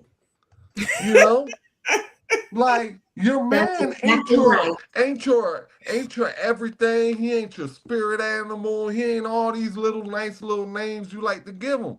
You know what I mean? Like a man ain't even your friend. He's your man. And Okay? that's the You part that want becomes friends? disappointing to Okay, women. go They make believe all of friends. that. Yes, They go believe make he's going to friends. be your Me friend. He's going to be your personally, emotional support. And when they find out he's not, that's the problem. look, me personally, when I was married, I encouraged my wife to have friends. All right. My wife had 7, 8, 9, 10 friends, and they would come over every Thursday and they would sit around and Losing me, talk, and man. I go get lost. You know what I mean? Because I got my friends. At the end of the day, I'm not trying to be your friend. You know why? Because I'm not interested in what you got to say. That's You right. know But what I if mean? this is the time And I know as that sounds rude and that sounds cruel no, and women want to be connected and all this and all that. But check this out. if they We took the gotta have our own personal know that lives stuff, outside of each other. Okay, you Hold up, got your bro. life, I got my life, we come together and then we share a life. When you make me your everything and I make you my everything, you know what's gonna happen? That's gonna wear out real quick. And You then married because you care what I he has to don't say. like you, you don't like me, you hate the sound of my chewing, my sound of my breathing, you hate the way I walk across the room and all this. You know why? Because we done been around each other too long. That's why the 80s marriages will work. I go off to work, guess what? All types of stuff can happen. An earthquake happened, roof caved in, all that stuff happened while I was at work. I didn't find out till I get home.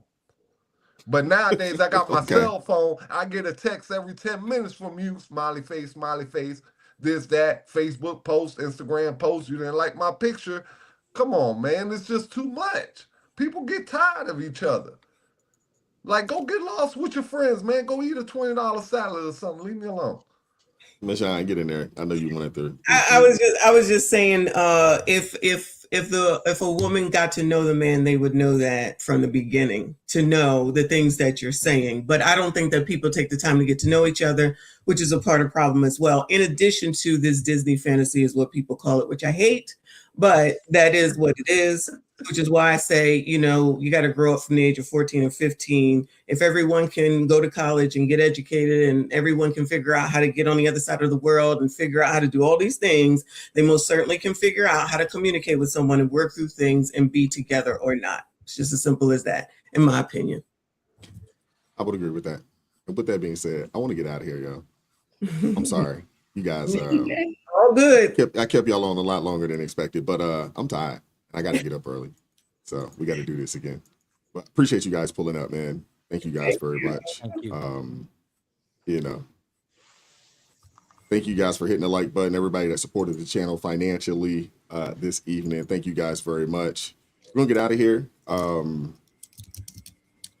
know, I guess we'll be back at this thing next week, right? Next week, late shift, next week, 9 p.m. I don't know. Like you changed up the lineup for the morning show. I'm confused now. What do you I mean? don't know. I don't know why. I'm getting a lot of hate in the chat. I don't know if you cruising the chat, you know what I mean? But I'm getting the STFU, you know, all across the board because they ain't like my little friend comment. Well, guess what, bro? If your wife is your friend, then cool, man. That's cool for you, bro. But my wife ain't my friend, bro. She my wife. That's just the way I see things.